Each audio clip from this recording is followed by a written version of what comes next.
Hello，同学晚安。刚开而已，所以我刚把链接丢上去给各位。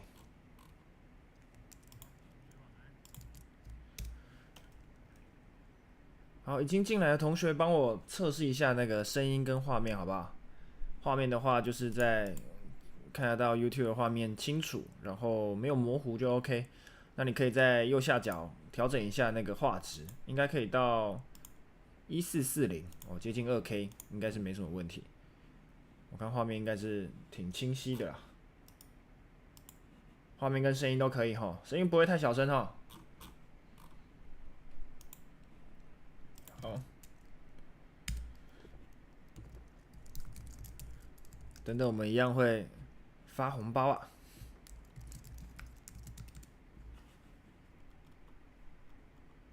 好，那我们就等一下，我们再开始讲一下一些数据相关的资讯好了。我们先把这个盘面大概规划一下，因为现在是9点嘛，所以9点跑一段时间之后，等一下就要干嘛了？美国现货要开盘了，对不对？所以现货要开盘的时候，通常是我们要最认真去看盘的时候。所以我们先把行情规划一下，等一下才不会新闻数据讲完了，然后行情波动就先跑了。好，我把这个 Trading View， 我先把我的画面切到 Trading View。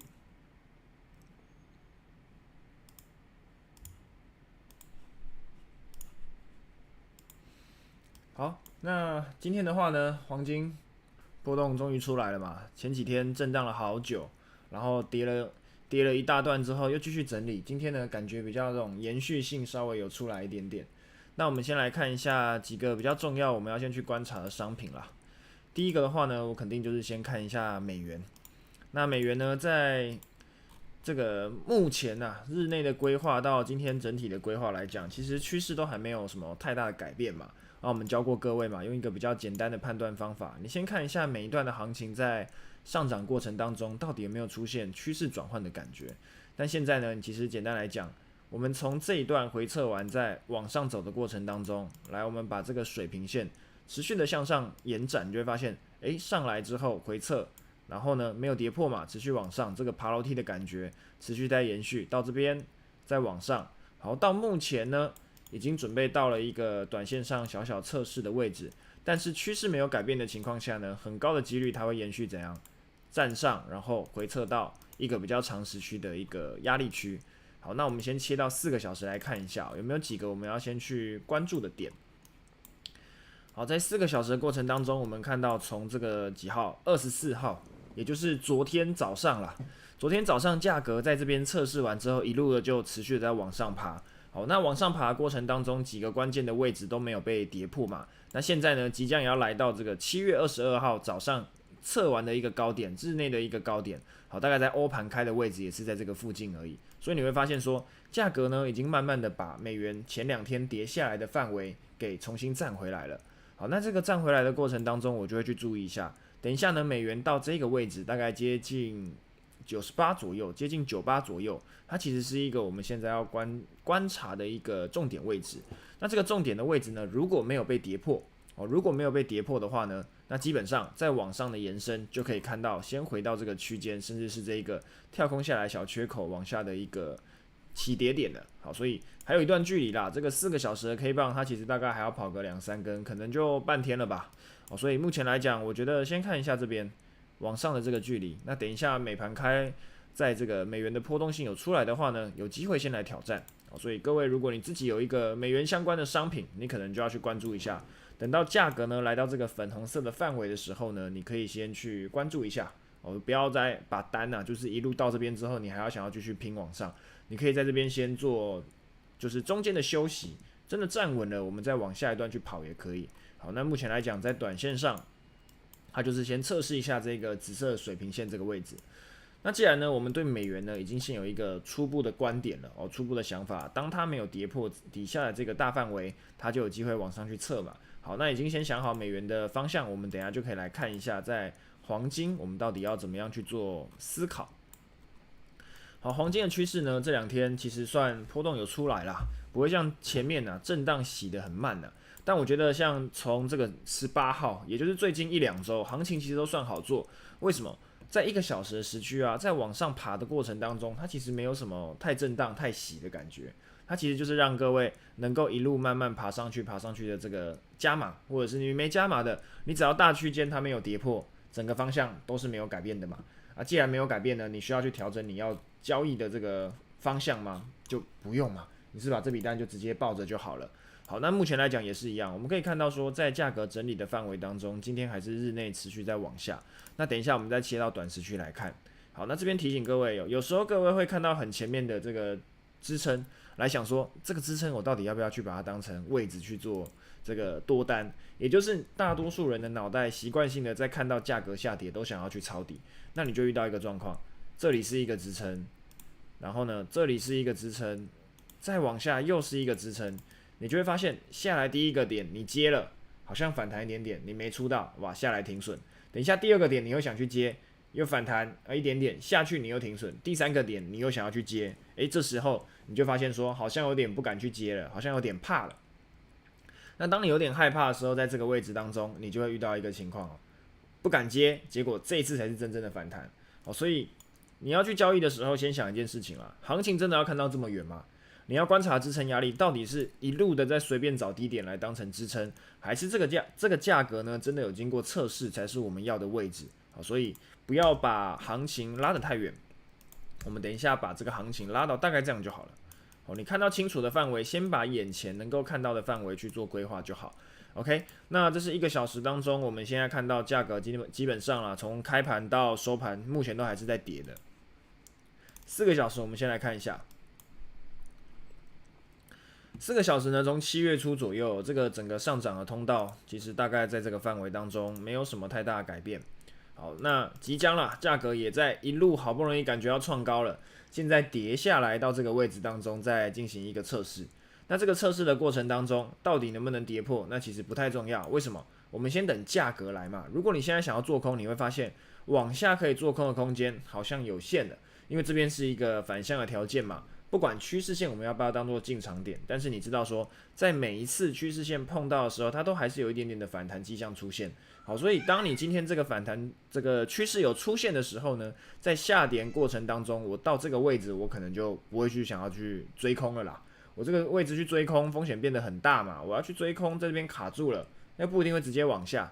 那我不如在这个位置当中稍微等一下，真的有明确跌破了，我在想要不要去做空。不然的话呢，如果这个位置才要去做空，我觉得有点晚了啦。在比较早的位置当中，我们就应该要先去布局了。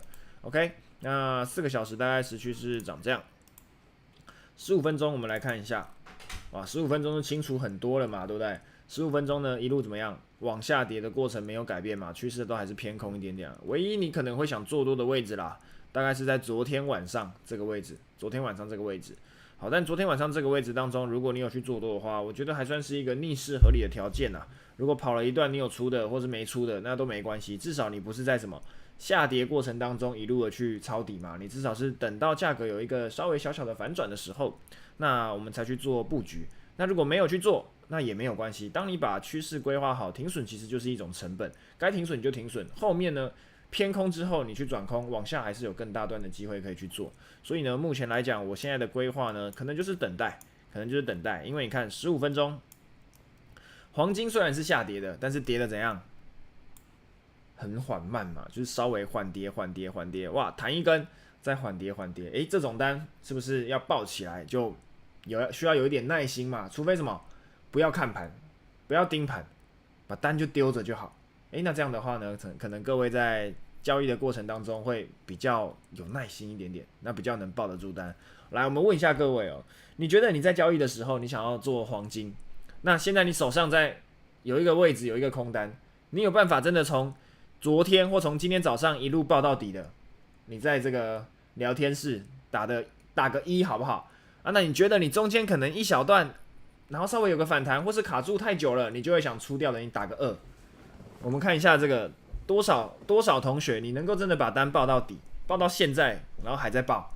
这一根 K 棒15分钟这一根 K 棒是15分钟，我们看的是这个15分 K 如果我转5分 K， 你就会发现更缓慢这个范围这个范围就是5分钟那样走一点点，5分钟走一点点，5分钟这个走多小啊？你看没有波动的时候，一根 K 棒高低点才多少？100步左右，100步左右，所以超难的嘛。这个单真的要去一路报下来，有点困难，除非你就不要看盘，不然如果你有在看盘的，你一定越看越觉得想要赶快去把它出掉，不想要让这个价格的波动，然后可能等一下整理完 ，biang 开盘一根就直接喷上去了，对不对？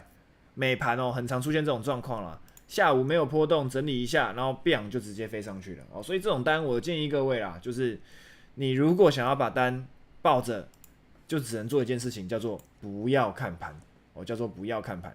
如果你要看盘，那你肯定你的单抱不了太远，抱不了太远哦。所以大家在交易的过程当中注意一下，难打的单就耐心一点去做就好了。OK， 所以今天这个整个如果我们要去做黄金，1小时看起来好像有些吃力哦，如果我要持续去报这笔单的话，我觉得有点难度啦，不一定可以把单报得这么久。那如果你现在手上有单的，你也可以稍微思考一下，什么样的单是你要的。那如果这个单都不是你真正想要去做的，那就不要花时间在上面了。我们可以来看看其他商品嘛，不一定只能做一个商品嘛。OK， 那再来，我们先来规划一下比特币。我们来规划一下比特币。好，比特币这是1个小时的，我们先把整个范围当中重新来规划一下。来，比特币呢，这现在是4个小时的行情，4个小时的行情，加密货币的波动肯定是比黄金还来得更大啦。各位知道为什么吗？各位觉得为什么加密货币的波动比黄金还更大？有一个最简单的算法去想啊。来，我们现在看黄金的报价在多少？3339，在3339。请问黄金平常随便就会跑个3000步吗？大概30个金价会吗？不会嘛，很少嘛。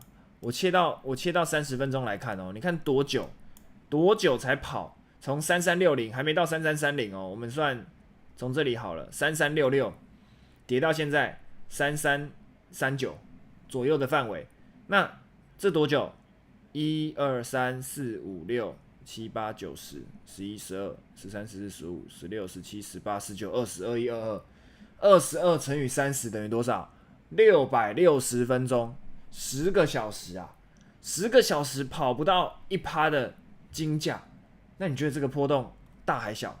很多人觉得做黄金感觉波动很大了嘛。来，我们来看看以太币。为什么选以太币？他们两个报价都3000多嘛，一个3400，一个3700，差不多嘛。我们来看看以太币。来，以太币这一根30分 K 我们先看这个30分 K 就好。这个多少？3630到3664，哇塞，随便一根30分 K 抵掉黄金10个小时的波动，那你觉得这个波动大不大？肯定大嘛。所以你要知道说，如果你要挑选商品去做的时候，尽可能选什么波动性大的商品去做。为什么？因为当你今天停损停利的价格范围都设定好的时候，你可以同样用100块的风险去换取到更远的报酬的情况下，我们尽量再去做这件事情嘛。那当然你会想说，停损的话是不是很容易被扫到？你可以把部位缩小啊，没有人说部位一定都要一样的嘛。所以部位缩小再去做后面的规划。但是当市场有波动性出来的时候，哪边有机会让你去做，那肯定是从加密货币的波动性最大。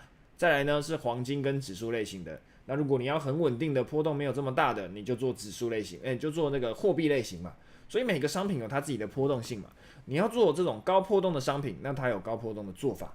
你要做这种保守一点的，那也会有这种保守一点的做法嘛。所以没有说哪一个商品一定你就只能去做单一商品的思考。真正你要做的是怎么样让每一笔交易都是在有效率的事情上。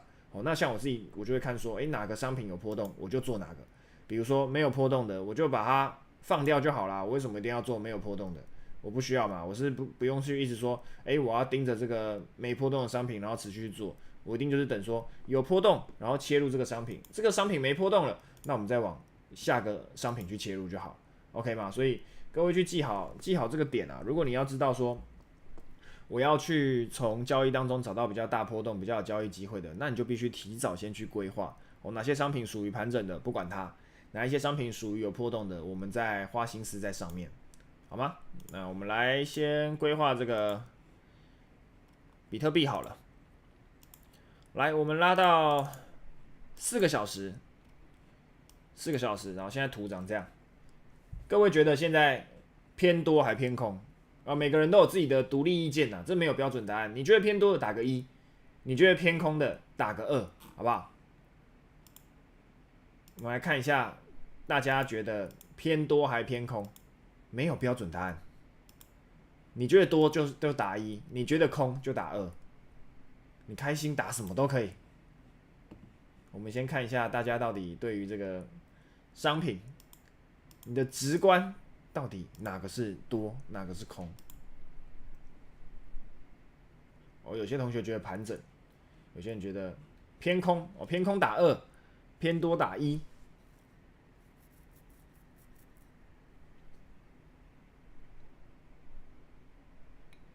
121212，又多又空。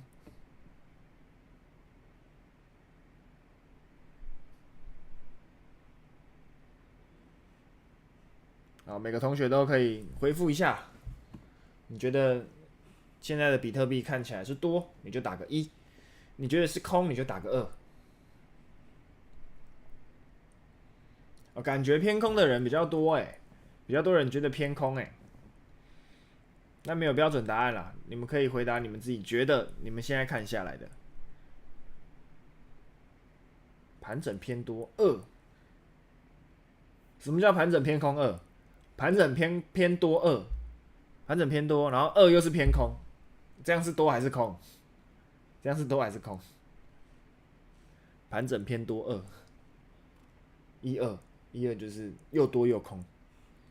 好，那这个的话呢，各位来思考一个角度首先呢，你要先想一下你自己在交易的频率当中，到底拉多长？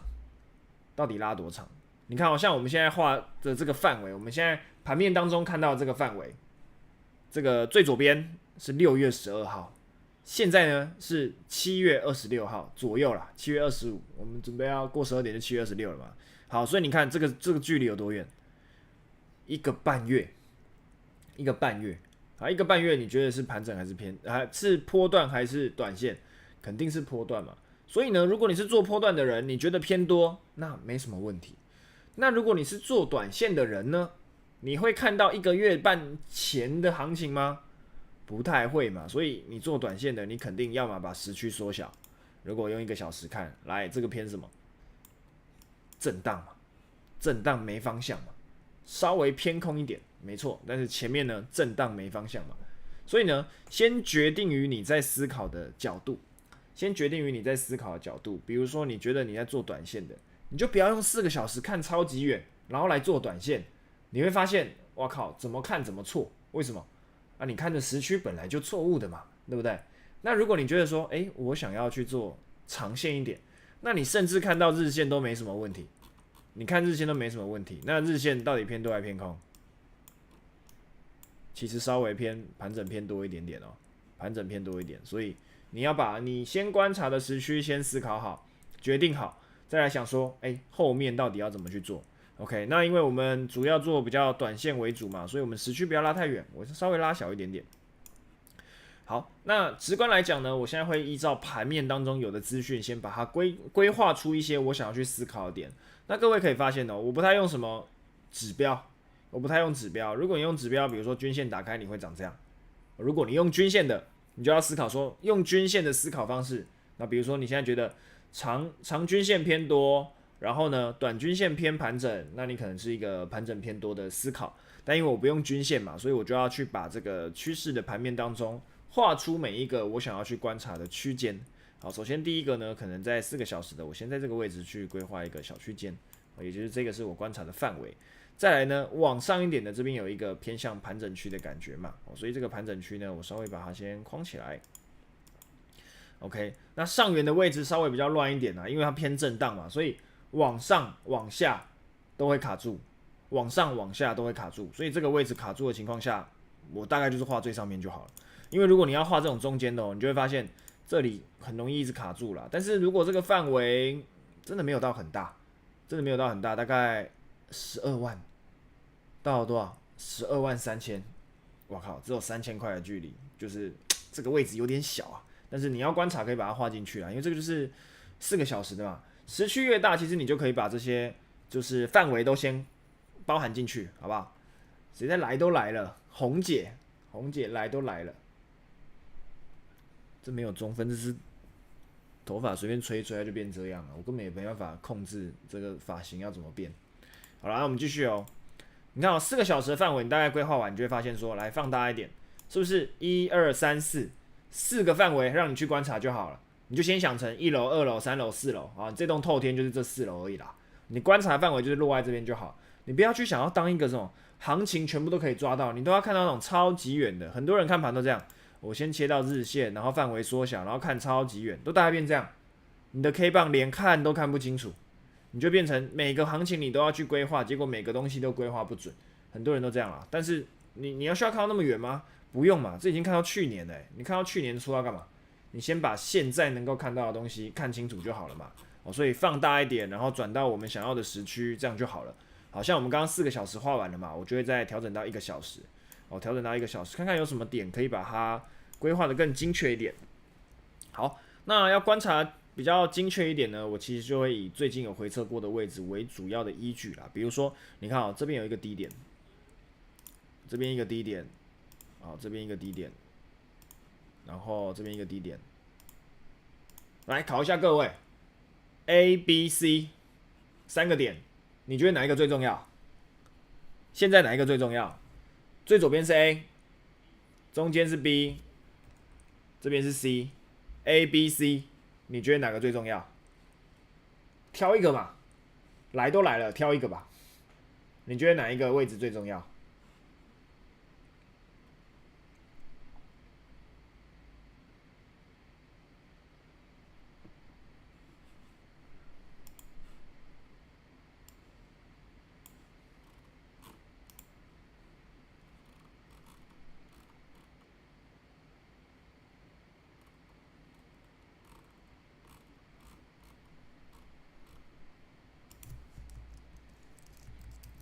大家回答一下，不要选错了。有选 A 的，有选 C 的，有选 B 的，所以每个答案都有。有没有人有其他答案？都不选，3个都选 B 跟 C。B 跟 C， B 跟 C 感觉比较多 ，A 也有。好，我们来一个一个讲一下，一个一个讲一下。来，我们刚刚讲过一个点嘛，请问过了这么久以前的，我们要理他吗？不用嘛，对不对？那么久了，这几号了？上礼拜的事情，2个礼拜的事情，请问你做短线看2个礼拜前的报价吗？没有嘛。然后这2个礼拜前这个位置，这个支撑，大家会觉得是支撑。那为什么现在我们不管它了？为什么我们现在不管它了？最主要原因就是因为你看价格已经怎样整理完，又上去又下来，又上去又下来，上上下下过了那么久，你请问这个位置的价格会不会改变？这个支撑的范围会不会改变？肯定会嘛，肯定会嘛。你看上去再下来，它真的这个位置到这附近，是不是低点就开始改变了？所以如果你用这个低点去算，你就会发现一件事情，你的范围要拉超级大，那有办法规划吗？不太行嘛，不太行嘛，对不对？好，所以我们稍微把它缩回来一点点。好，那再来我们看一下 B 点，跟 A 跟 B 其实一样的思考范围嘛。你看价格都过了这么久，请问最近回撤在哪里？其实是在这个位置嘛，在这个位置嘛。所以你看我们刚刚4个小时规划，当然先把它画一个大概的范围。我们来到1个小时要进行调整的时候，其实我就会这样把它调整过来了，调整到这附近，大概这边。然后我就画下影线就好，也不要画整个下影线啦，没意义嘛，你就画在包含的位置最多的点就好，大概长这样，可以吗？就是其实大概规划这样就好了嘛。那为什么我只画这样？因为你前面的就不用管它了嘛，这已经过了这么久了，都已经过了这么久了，所以我们大概画在这个位置，它是目前最近有回测过，然后这个大范围当中的最低，我不要跟我说为什么又不画这边啊，不画这边啊，然后不画这里啊，就是大范围当中包含最多价格，然后最近回测过的低点，所以我们画在这里，画在这里去当做思考。OK， 好，所以初步啦，我看完比特币现在在整理，整理后跌破后，它现在在这边去进行测试，我就会去做一个思考了，就是当今天这个范围价格当中，这附近都进行了一个整理，好，所以可能它的 range 变这样。或者再小一点点也可以啦，小一点点到这里也是 OK 啦，大概就好了，因为这个只是算个大概。好，最近整理了这么久，它要发动的力道呢，就有可能会怎样？等比例的直接往下打一段，往下先打一段，它要往下的力道的满足区，基本上要让它发泄到这里，这个大概多少？11万2，哦，11万2，好，我们把它打下来，12000，这字形可不可以改？有够丑的，好，但没关系，我们暂时先这样，12000，好，然后看看有没有什么啊，我们来找一个，我记得这个里面有一些很酷的表情，还是什么锤子，要拿哪一个？用这个好了。我们用一个榔头，这样，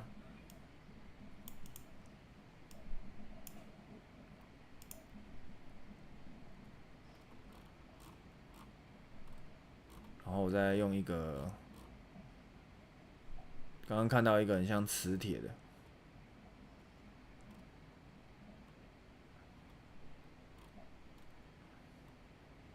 我觉得要找到这个磁铁，然后把它放在上面。在哪里啊？刚刚不是有看到？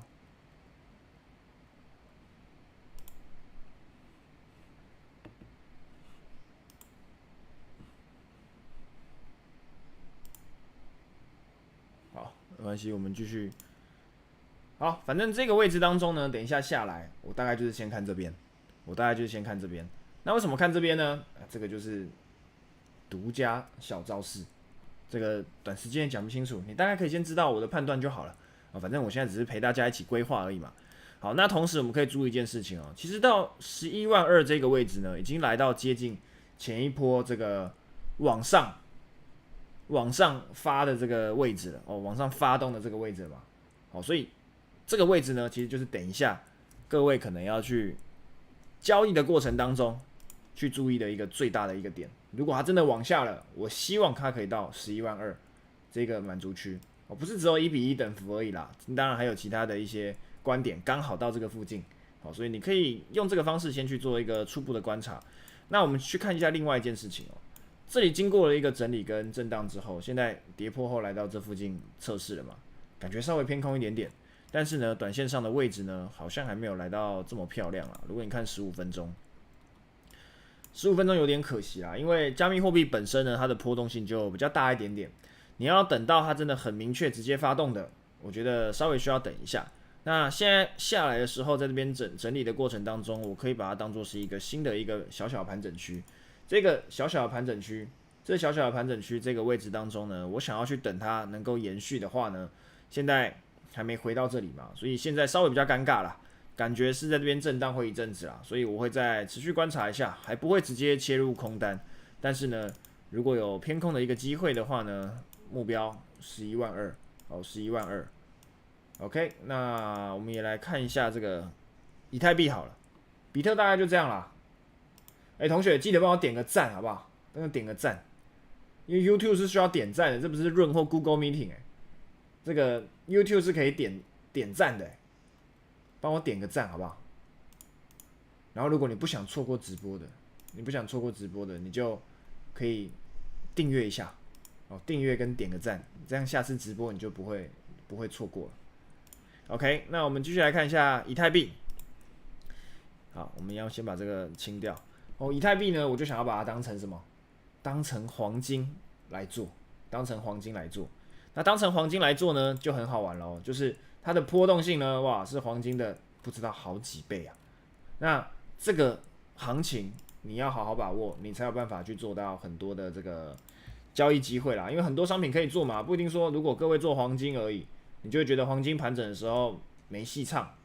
那如果你要去做这个加密货币的商品，你就可以把这叫什么以太币当成是你想要做的一个类似黄金的感觉 ，OK 吗？好，那我们来看一下，比特币跟以太币长得不太一样哦。比特币稍微怎样弱了一点点，因为它在盘整区间已经被跌破了，但是还没有出现一个好的位置。但也有可能这边整理完之后，它出现一段反弹哦，因为它现在是还在我们观察范围以内哦，它还没有真正跌破区间哦，而且前面短线的位置被占回了嘛，所以稍微偏多一点点啊，稍微偏多一点点。只是如果往下的目标在哪里，我们可以先去看一下。好，所以这个位置感觉啦，等一下可以小心一下，这个位置会不会回来测上面这里？好，所以这个位置稍微注意一下。哦，大家赶快点赞啊！点赞，等一下我们要发红包啊！发红包啊，可以抢多少？抢30U 啊！只有100个红包，100红包抢30U， 所以总共会有3000U。各位先点赞，等一下我们再来发。我们先把行情讲一讲，好不好？好，那一样嘛，来看一下以太币。以太币呢，我们刚刚跟比特币比起来，是不是就强弱有差了？你看左边我们调比特币，比特币长这样，1个小时长这样，以太币1小时长这样。你同样的时间来讲，你看在比特币跌破的时候，大概在刚刚今天早上9点10点的时候创低耶，跌破前面的低点耶。来，那以太币怎么样？还在这里耶，还在这里耶，卡在这里耶，连低点都没破耶。那谁比较强？以太币比较强一点点哦。所以你在对应这个商品的关联性的时候啊，你就要看一下，稍微谁比较强势，谁比较弱势。基本上啦，尽量顺势而为啦，顺势而为啊！不要想说自己是天才啦，都可以去找到最高点、最低点，风险是挺大的啦。所以不要各位都抓这么危险的位置啦。那以太币呢，一样嘛，我们先把整个盘整范围稍微去整理一下。哎呀，这个范围有些尴尬，我就把它画在这里吧。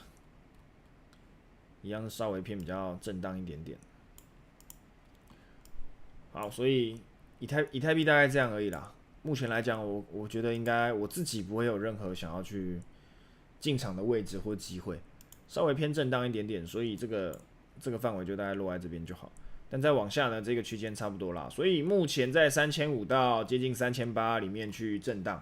那短线的范围呢，15分钟没戏，现在没戏。你不要看到压力就想要去空，现在还不是时候，现在是稍微等一下。我们可以等看看趋势有没有一个比较明确的转变，我们再来想说要不要去做其他的单。OK， 所以目前的话呢，比特币跟以太币大概是这样。那现在呢，9点35就是美盘已经开了嘛，我们再切回到我们要的这个比特币跟黄金还有美元来看一下。好，那整体的美元呢，目前来讲在现货开了之后，稍微有些波动。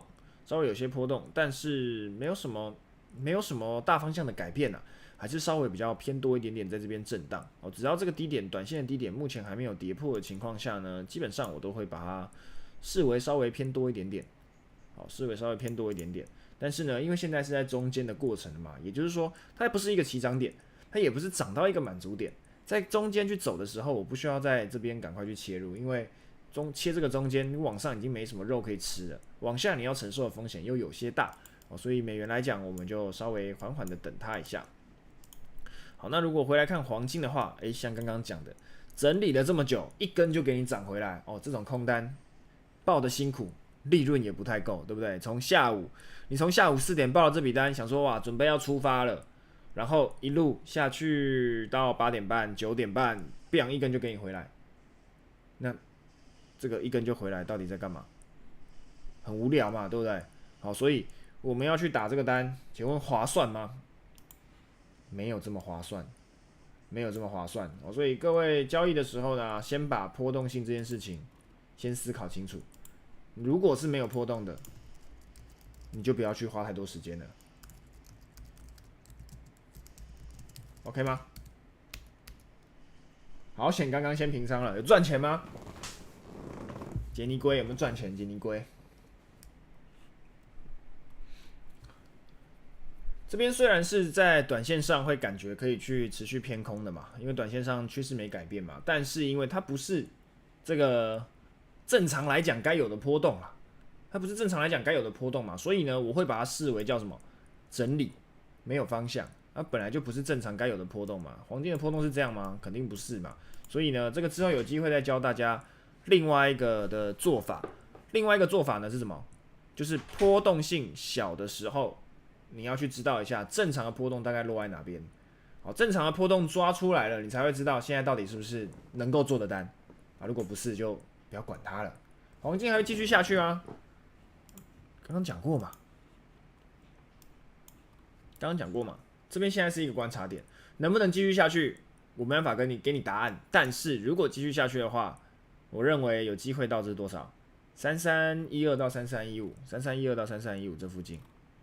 如果下来的话啦，有机会到这边。但现在呢，美盘刚开嘛，稍微等一下。但我自己的规划会长这样：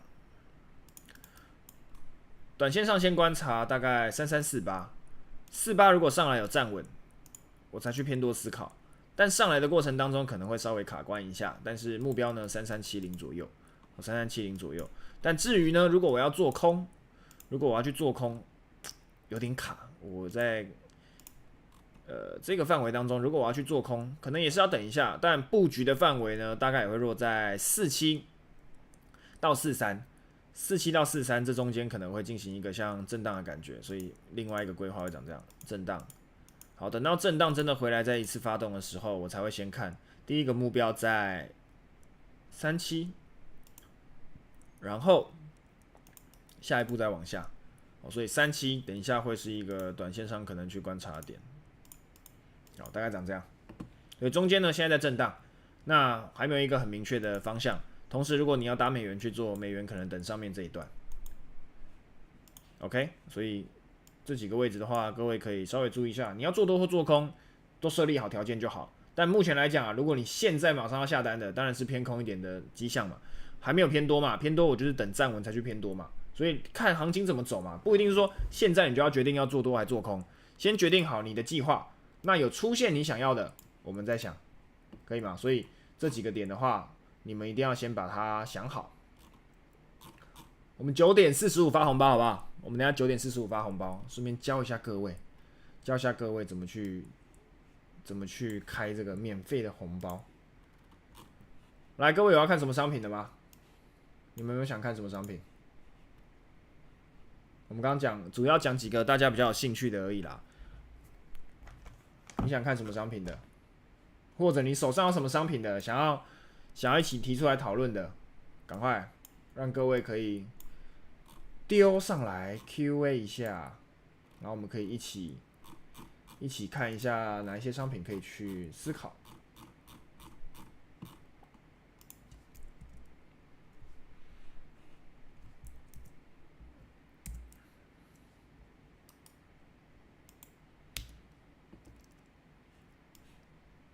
好，问个石油啊 ，OK， 比特币不是讲了吗？卡卡，比特币我们刚刚不是讲了吗，兄弟？你是才刚进来而已啊。好了，进来没关系嘛，我们等一下再讲一次就好了嘛。狗狗币怎么看？哇，你怎么知道等一下会讲到狗狗币 ？USO 有，可以啊，我们讲一下。你要看原油嘛，没问题嘛。我们等一下来看一下原油。狗狗币怎么看？等一下来讲。好，我们先看那个卡卡要看的比特币，因为刚刚已经画好了嘛，规划就会比较快。比特币在这儿。好，比特币呢，我们刚刚讲说这个位置，如果它有站稳的话，有机会可以往上嘛。所以如果你真的要去这个位置思考的话，你可能要想说有站稳再走。但是因为刚刚美盘要开嘛，所以我说如果这个位置美盘开的话，等一下，所以我们画了一个锤子在这里，好，整体来讲很简单啦，我把锤子拉过来一点。整体来讲很简单啦，锤子在这，这代表什么？我们希望往下打的位置有机会到多少？112000，112000。好，那很简单，你要一样去做2种规划，你有可能会做多，有可能会做空，但你要想说，为什么这个位置你要去做多？你要先有自己说服自己的理由嘛。好，那这个位置要去做多，很明显它是顺势还逆势，当然是逆势嘛。你要去做多就是逆势嘛。所以唯一呢，你想要去做的这个往上走的过程当中，它只有刚刚这边进行回撤，可是这边是几点？8点半，对不对？8点半。那等一下美盘要开，现在9点半美盘已经开了，波动性开始有出来了。好，开始有出来了，所以美元在往上的时候，现在比特币也会关联性出来啦，所以它会怎样？跟着稍微往下一点点。所以当美元还没有走到一个高点的情况下，你不要想说比特币你有太多的机会可以去做就是偏多的规划。那整体来讲呢，因为比特币它是属于这种波动性比较震荡的，我们不要把时区拉得太短，不要拉得太短，我们把它拉长一点点，不要拉长一点点，比如说这个1个小时的，1个小时你就先看嘛。请问高低点来判断，高点有没有创高？好像没有嘛，你高点这有一个高点嘛，都降落了。低点呢，现在有一个更低的点，而且是跌破这整个盘整区间了，所以你就去思考偏空一点的思维就好了。不要两边的方向你都想要做，你可以两边方向都去思考该怎么做，但是至于要不要做，你就要去想一下嘛。做多的空间比较大，还做空，你要想一下嘛。好，做多往上呢，过程当中你又回到这个盘整震荡。如果这个做多的过程当中呢，都像前面这样震荡的这么辛苦，请问像刚刚黄金跑了这么久，一根就给你回原点，这种你想做吗？还好嘛。所以这个上来的过程多久？12点到隔天快要12个小时，应该说快要24个小时，爬那么慢，这是你要的吗？如果你不想要把单抱那么久，你不想要留仓，那可能做多就不会是你想要的选择。你要记得哦，顺势往下的速度绝对最快。你要做震荡盘，也许长期下来你觉得胜率很高，但是第一空间有限，第二你要抱的位置没有这么好抱，对不对？好，所以这个位置当中思考一下嘛，到底能不能直接这样做嘛？好，再来我们来看一下这个锤子为什么锤在这，为什么要这样打，为什么要这样锤它？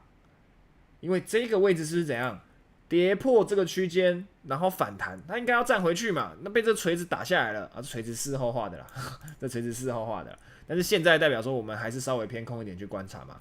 那力道来讲，这边整理多久下来，我至少就先抓一个范围。好，所以112000呢是等一下，不是说等一下，如果它往空方去走啦，我想要的一个目标价啦，我想要的一个目标价。那如果往上呢，其实就是回到区间而已，我不认为它很快的会直接又创高。因为可能需要一段时间，自己都整理这么久了，那现在区间又被跌破了，所以他要完成几件事情才可以再持续创高。第一个，回到区间；第二个，突破区间之后先回来回撤，站稳了，才有机会再往上。那往上呢，马上就挑战这个历史新高的这个位置了。所以1、2、3个点都完成了，你才想说他有机会去创新高了。那如果你单纯一点我只是想要赚就是短线的单，我想要把最近的行情当中能规划好就好，那你就想往下的空间现在顺势在走，你能够打到哪边？大概就是前波，我们切4个小时，前波盘整区的这个范围了嘛，你延伸一点，其实就是大概就是这个范围了嘛。所以整理这一段下来到这一段差不多了啦，这一段也是一样嘛，整理，然后大区间被突破了，第一点回来回撤站稳了，然后才有办法创高嘛。所以这3个点都要符合才有办法创高哦。如果没有3个都没有符合的话，你要怎么创高？没机会嘛。好，所以先等这一段啦。好了，这边我觉得我可以小部位去，我自己小部位去试个单啊。稍等，下个单，然后等一个反弹位置比较好一点的，我们再分批一下。等一下我拿手机下单。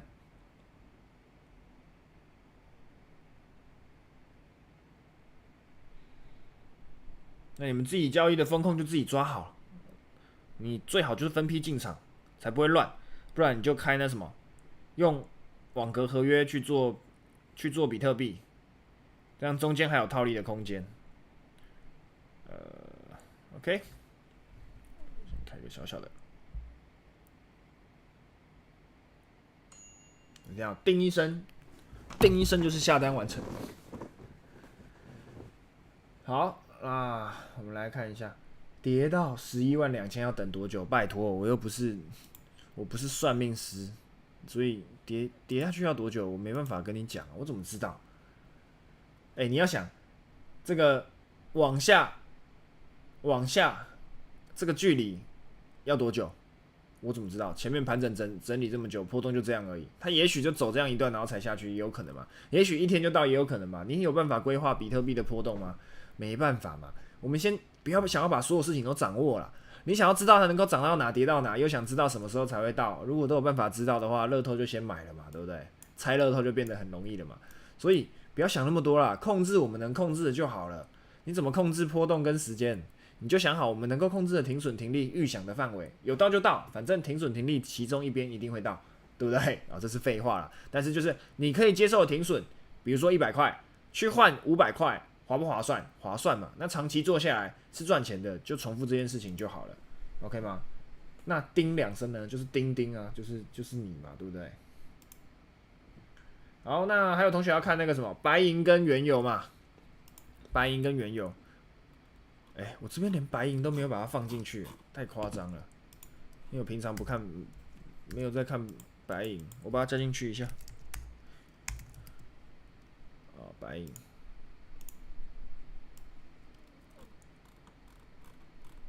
我把它放在这个，其实我也不太看，不然放在以太币以下好了，等一下把它删掉。白银跟黄金哦。来，我们先从长一点的时区来看，白银很清楚，它在一个偏震荡的范围嘛。那我们先把这个盘整的范围当中稍微把它框出来。好，你知道现在落在这个区间去做整理。那我们再看一下1个小时。好，1个小时呢，虽然大范围在进行整理，短线上有没有可以去观察点？有嘛？所以在大概这个位置当中稍微给它切过来。所以短线这个范围去进行一个整理。那你现在要去做的交易规划很简单，第一个你要做多，一样嘛？有没有遇到挑战的？有嘛？上来第一个点遇到哪里？这里卡住。第二个点呢，遇到这里再卡住。所以请问做多容易吗？不太容易。所以顺势来讲呢，你已经发现说这个价格的范围呢，从在这边整理，然后往下一个楼层在这边整理了。所以我会希望什么？如果有办法可以跌破，然后这里测试。然后再往下，那这个区间呢，你其实就可以一样嘛，等继续抓一个发动点，往下，滑到另外，等一下，好，往下去抓另外一个发动点，就大概到这里，我可以先到这里，但是等跌破出现讯号的时候再来算就好了啦，不用现在算，那个就很简单。好，所以这个的话呢，你就可以自己先规划一下。你要做海期市场，你就找，如果你自己有在做什么群益、凯基、元大这些都有，或者你要自己去用外汇的，你也可以去找一些 CFD 的，就是海期商品有很多，你先用模拟仓去寻找你自己想交易的商品，然后再想说你要做哪一类的再去挑，所以先想好你要做什么商品了。海期的商品太多了，你就先用模拟仓，因为最主要是你用模拟仓做完，你能够确定你有一个方法，然后能够赚钱，那你再想说你要不要用真仓去做，不要一开始任何交易都用真仓去做啦，所以你就开个模拟仓去练习就好，懂吗？干，你就用模拟仓去练习就好了。好，那白银这样还可以理解吗？盘整偏空啊，那你要等后面就是等真的有出现我现在规划这个条件，再来想说你要不要去做，不然一开始的话应该会卡关。那如果你真的不知道那个4个杆哦，你想要做海期商品，那你不知道怎么去做的，你可以私讯我这个右边上面这个官方账号，可以请这个小助手协助你，你就先开个模拟仓练习。那你也可以加入我们这个免费的讨论社群，你有问题也可以在里面发问。就有时候我不一定都有在直播嘛，那你就可以在这个社群当中去发问。我说可以扫这个右边上面的我的官方 line，然后请小助手协助你，你再先开一个模拟仓练习，然后这样你也要熟悉商品嘛，要知道你自己想要做什么商品嘛。好，那刚好有同学说原油嘛，我们来看看，白银就放着吧。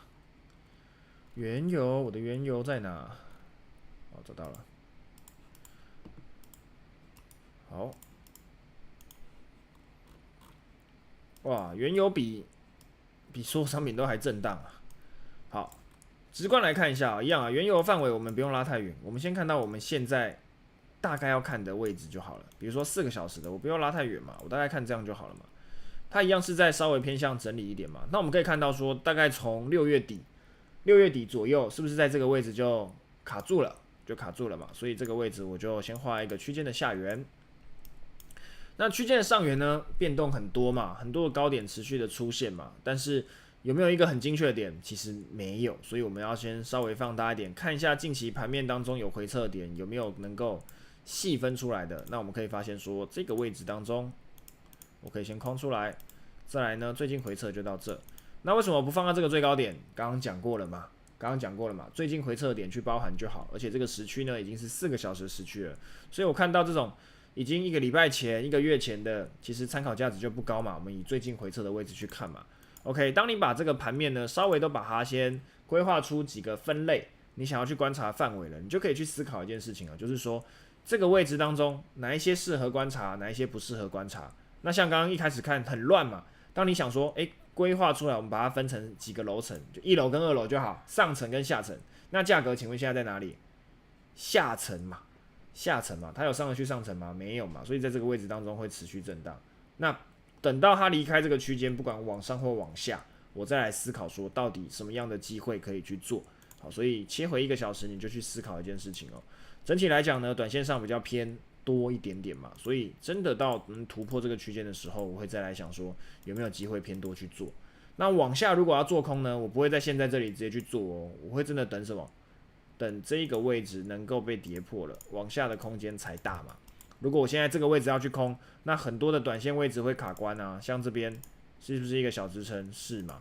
那再下来呢？这边是不是一个大范围的支撑？也是嘛。所以我在这里去做，马上就会遇到这些挑战。我不如等到真的跌破这个区间当中再来做思考就好了，可以吗？所以不用一开始就直接切入嘛，我们有耐心一点，往上顺势可以持续打，往下呢等跌破这个大区间再来思考偏空的方向。这样有解答到你的问题吗？陈老大，你的头像那个颜色很像廖老大的颜色哎。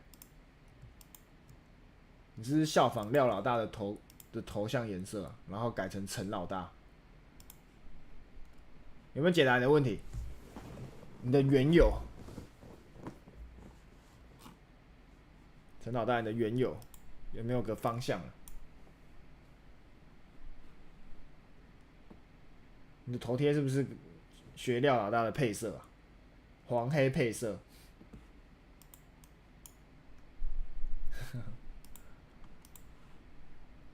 哦，刚才有同学问要什么商品吗？狗狗币，狗狗币是不是？狗狗币，帅，没错，就是廖老大的配色。好啦，狗狗币4个小时来看啊，狗狗币就很清楚了吧？稍微比较什么偏空一点嘛，我昨天也用那个上次领的那个红包开了那种狗狗币的空单，不小心也跟我白嫖到了一点点，等一下来开给各位看一下。好，那一样嘛，如果你是新手阶段，你也不太熟的，看高低点就好啦，你不用看很复杂嘛，你就想一下，高点有没有创高？有，那低点有没有创低？也有嘛。高点有创高吗？没有了嘛，低点还创低，你就稍微偏空一点去思考。同时呢，在这个下跌的过程，你稍微去把它切成不同的楼层跟思考嘛。好，比如说这里是不是一段？是嘛，跌破后继续往下嘛。这里呢，跌破还不是一样？所以每一个回撤点，你稍微把它观察一下，这样就好了。因为我狗狗币我比较少做啦，所以我就不会规划太细啊。我觉得比特币跟以太币能够规划的清楚就好了。所以当你把这些点规划出来的时候，你可以先找到一个大方向，那如果我切到1个小时的，你就会发现，1个小时上我们是可以去做一些微调。来，我不要画这个水平线好了，我把它画成范围。好，那1个小时当中呢，它就比较偏向稍微偏空的一个整理嘛。你会发现这边是不是有一个整理区域？这里是不是盘整？是嘛？这个范围是在盘整。那盘整到哪里？盘整到这嘛，对不对？所以一样嘛。如果当时在这个位置当中呢，我会先去看一下这个波动的范围。那把这一个波动的范围当中呢延续稍微往下，所以一开始如果有偏空一点点，偏空一点点的话，我可能会在这个位置当中是我想要的一个思考，会是我想要的一个思考。所以呢，如果各位在看这些位置的时候，呢，那初步你就必须要先有一个你想要去这个思考的点，就是说往下大概可以到哪里，不要只想说多或空啊，你单纯只想说多或空，你可能就会卡住，因为你只有多或空，你没有办法想说，往下到底停利点在哪？你只有停损点没有停利点的话，那你就完蛋了。所以我们希望不要只是单纯没思考范围啦，你要先有一个自己理想的目标，我们再去做后面的延续，那可能才会是一个你能够把单抱得比较远的这种观点。好，鹅嘎嘎你好，主播您好，哇，我点进去你的那个 reels， 全部都是这个舵鹅，好帅啊！看起来就越看越饿，行情看一看就越看越饿。好，明天投票怎么看啊？这个我们不讨论了，就是你们就投你们自己理想的方向就好了。这个投票有什么好看的？不表示任何意见，就大家投自己脑袋中想投的，这样就好了。不管同意不同意，你们就投自己理想的，并没有任何的意见。对，这是狗狗币啊，好，所以一样的观点嘛。你现在如果我们不要看到那么远，我们先看眼前的。其实你就会发现说，现在在跌下来过程当中，它已经回到了一个偏向整理的感觉。所以呢，真正你要去切入的点应该是什么？等这个区间也要跌破去发动，因为你会想要进在盘整或震荡的范围吗？肯定不会想嘛，对不对？盘整或震荡的范围很难做啊。你看来回洗来洗去，有多单的你也被洗，有空单你也被洗，那不如你先抓好这个范围，整理完，然后再往下。那是不是这个范围当中你再去想一下？但这个位置哦，我大概第一个会抓这里啦，可能不会到这么远了，大概到这里而已啦。所以虽然满足区可以到这，但中间其实已经遇到一个比较大的关卡的情况下，大范围的我可能先抓到这里。所以狗狗币你现在要做，等一下吧，稍微等一下吧。真的跌破这个区间，你再来思考，不然的话呢，中间我觉得会震荡一段时间啊。不是说震荡不能做了，但震荡很难做了，所以这个范围当中难打。跌下来前面的支撑也没参考性嘛？你说这个吗？这个位置吗？这个位置确实会卡，所以你如果现在是手上有空单，应该说，如果我现在是空手，我的思考是不管它，我就不管。那你现在是不是有空单？你的空单位置在哪里？你有空单位置，我们再来讨论说。说不定你的空单超级远，你就没这个问题嘛，你就是保利设好，剩下只要它没有回到你的防守点，那就持续往下而已啊。休息后再往下，对啊，它就是整理后稍微休息一下，酝酿一下力道，才有机会再往下嘛。那盘整跟震荡都是在酝酿这个多空的对峙嘛，等到出来一个结果后，我们再上车就好了嘛，不要急着马上上车，太急了。不要在中间震荡的过程被洗掉。你都去哪学技术？我都在金融市场，在交易市场当中，每天用练习来学技术。哎呀，学技术哦，学交易哦，你怎么会觉得是用看的、用听的就会了？听的跟看的呢，只是让你自己有一个初步的想法嘛。如果你没有练习去规划，你没有练习去想说到底该怎么做，那你绝对不会变成一个习惯性的肌肉记忆嘛。所以多练习啦。告诉你，练习才是真正最关键的。然后做交易记录，做交易日记，把它写下来。你做这笔单为什么想要去做多？写下来。如果你自己都说服不了自己，觉得这个理由很鸟的话，你还会去做多吗？就不会了嘛。那如果你要做空，然后写下来，发现这个条件确实都很符合你要的，停损呢也 OK， 风控 OK， 然后条件都 OK， 下去这一次赚钱的，至少你知道什么？为什么赚嘛？不要都只是因为行情好，然后赚到钱。然后行情不好呢，自己把自己给洗烂，真的就很可惜嘛。所以做交易日记呢，才是一个比较能够让你去这个复盘的关键，行吗？各位都还了解这个你们想要看的商品吗？我们等一下先来讲一下今天我们主要讲的主题，刚都还没讲完，我们就实盘不小心讲太久了。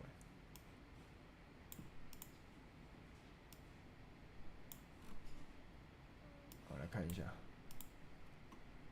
宝贝问涨跌当然可以啊，宝贝问涨跌最准了，只是你可能要保很久。你看你要几个醒波才是偏多，几个才是偏空。而且你在晚上，如果你要做美盘，你怎么保波啊？现在庙还有开的吗？还是你要问自己的那种家神？不然做亚洲盘就可以了，每天在那边先保波，亚洲盘7、8点就有，庙应该5、6点就开了啦，这个没问题的啦。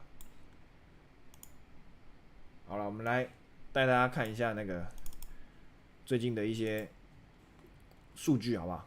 我们要关注的新闻数据，会不会把到了价格都跑掉了？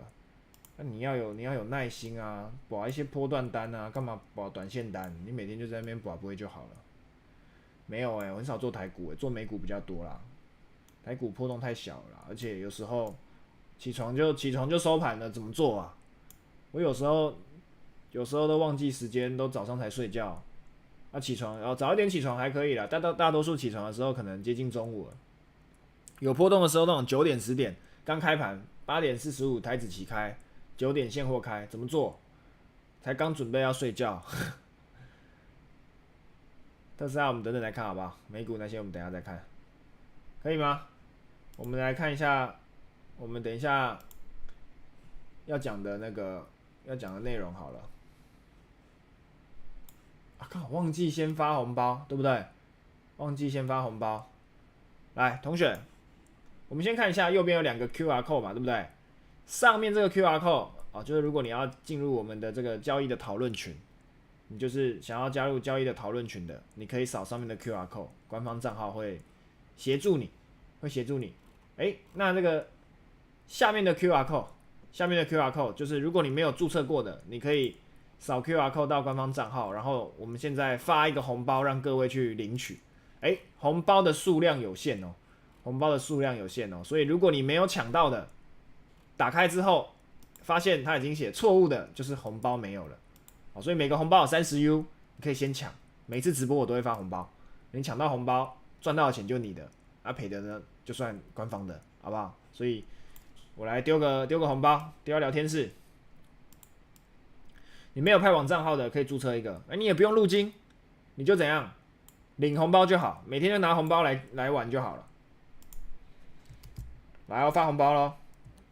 等等的，那个红包超过那个连结长度，我先打一下那个缩网址，稍等一下哈，给我30秒，我把这个红包的连结变短一点。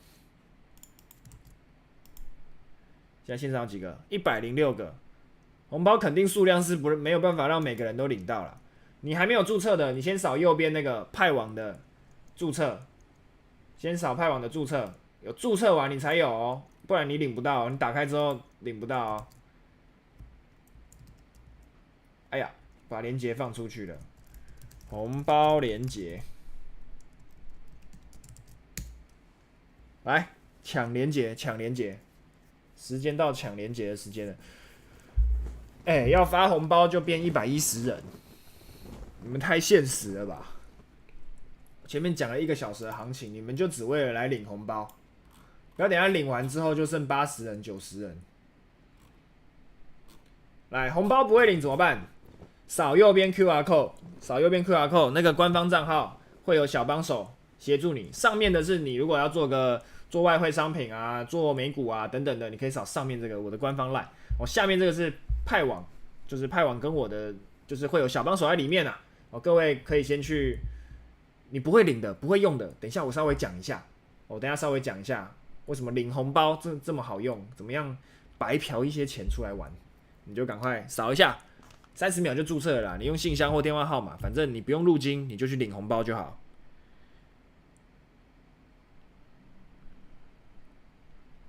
我看一下好多同学。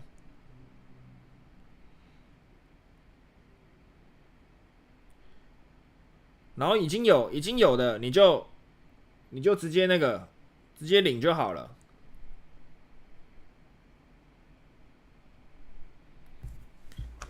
上次直播我们已经发过红包了嘛，对不对？你有这个 QR， 你有扫过派网账号的，不用入金，直接扫，好不好？领到红包的在这个聊天室帮我回个+1，好不好？有多少人领？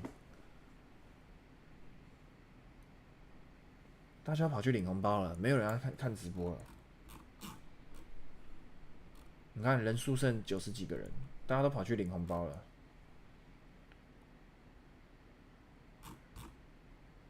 领完红包加一下，好像30U、60U、90U， 有抢到就好，有抢到等一下教各位怎么开。你每天看直播就抢30U， 你又不用你自己的钱，赚的都是你的，赔的就是扣掉红包而已，对不对？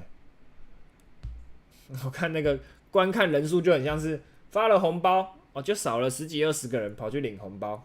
然后领完红包，大家领完了就跑回来再看直播，因为领了红包不知道怎么用所以右边啦，你们的右手边2个 QR code 嘛，上面是我的官方 LINE， 如果你想要加入交易的讨论群你可以扫，都是免费的。然后下面是那个加密货币的讨论群，但最主要是你扫完可以先注册，先领个红包，好不好？所以2个讨论群都是免费的。但是你就可以先扫，看你做什么商品啦。因为如果全部商品 mix 在一起的话，肯定资讯会太多啦，你每天也看不完啦。你就看你自己在交易什么商品嘛。要是你真的对交易热忱过高你什么商品都想做，那你就都领吧。有领到红包的同学，帮我打个+1好不好？博主用 TradingView 直接交易吗？没有啦，我们用 TradingView 直接交易啊。我用我自己的那个，就是看我交易什么商品嘛。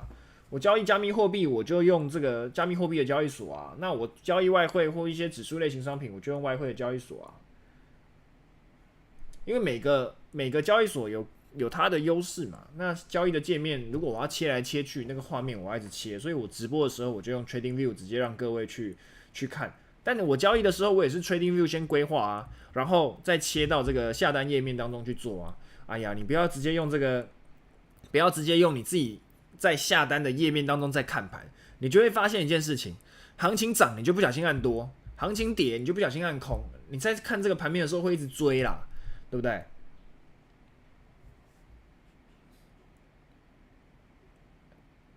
同学是哪个国家的同学啊？我用博主。你是马来西亚吗？你在马来西亚吗？想说在台湾，如果是台湾的同学，应该就不会打说博主。学到了啊，这个也是我以前在交易的时候，我也都会用这个平常在交易习惯的看盘软体在做，然后就发现，怎么看就会想要被行情给追进去。那不如就是直接这个用 TradingView 去规划，对不对？然后规划完，我就确定我要下单了，我再切过去下单，我就不要说一边看一边下单，你就很容易被影响了。板大用这个写程式进出场吗？没有没到这么专业啦。我主要还是手操单为主啦，比较习惯说自己判断完，然后规划，然后再去做单，所以没有做到这么复杂，尽可能就是主观交易为主，就挑我觉得有波动性的商品啦，因为程式当然有程式的优势啦，你不用盯盘嘛，写好条件嘛。但是，程式有时候会有一个状况嘛，它没办法太明确的去分辨波动啦。所以我自己的话，还是习惯自己观察完交易，然后知道近期商品的惯性，比较能做一些比较及时的调整啦。因为程式你没办法天天做调整嘛，调整的可能这个绩效不会是一样的，会改变很多东西。所以我尽可能就我自己都忘记抢红包了，突然间想到。我说尽可能我就是以手操单为主啦。我先来抢个红包，还是红包被各位抢完了？我来点看看。等我一下，我要抢我自己的红包啊！发给各位而已，自己都忘记抢。对啊，之后 AI 有可能做到啦，但是反正也不知道多久。哇，红包没了！被抢光了。红包被抢光了，没戏唱了，好吧，看来被各位抢光了，秒杀。好，那这个我看一下啊、盘面等一下我们再来看好不好？盘面等一下我们再来看，我们现在先来看这个，我看一下，我们先来看一下整个我们要讲的交易规划好了。猫咪跑出来吵。好，那我把这个界面切到我们现在要看的，这个 Trading View 好了，不是 Trading View 了，我们看一下金石数据好了。等我一下，我把画面切过去。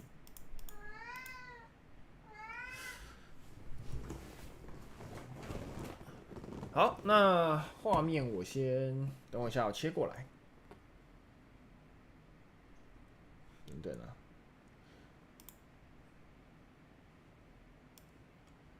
真的剩80个人，大家就红包抢完就跑掉了嘛？红包抢完就跑掉。来，等我一下哦，等我个30秒，我把画面先切过来。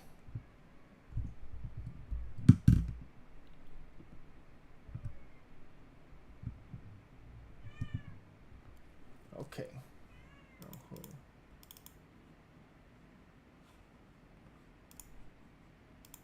然后等一下来讲一下今天我们主要要讲的主题。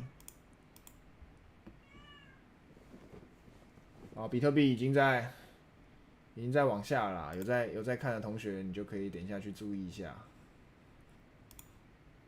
好，那我看一下画面，等一下，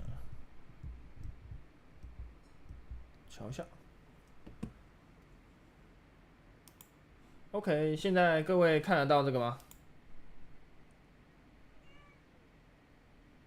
上课才是真正的红包啊，没关系啊，就是红包就好玩嘛，各位可以抢个红包嘛。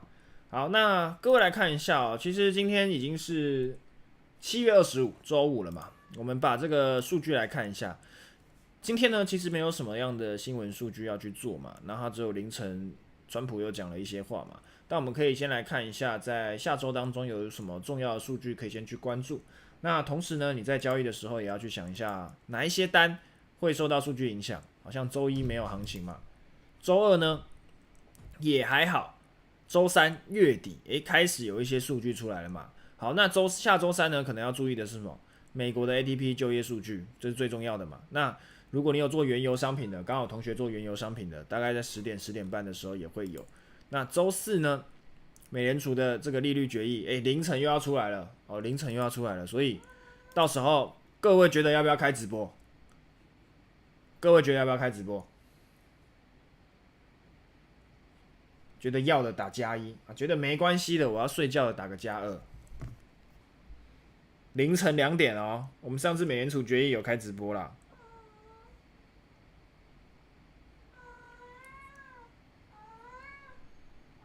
各位要看直播吗？要看直播的，先订阅，先点赞，好不好？先点赞订阅，你们没有按赞怎么看直播？没有订阅怎么看直播？反正睡不着+1。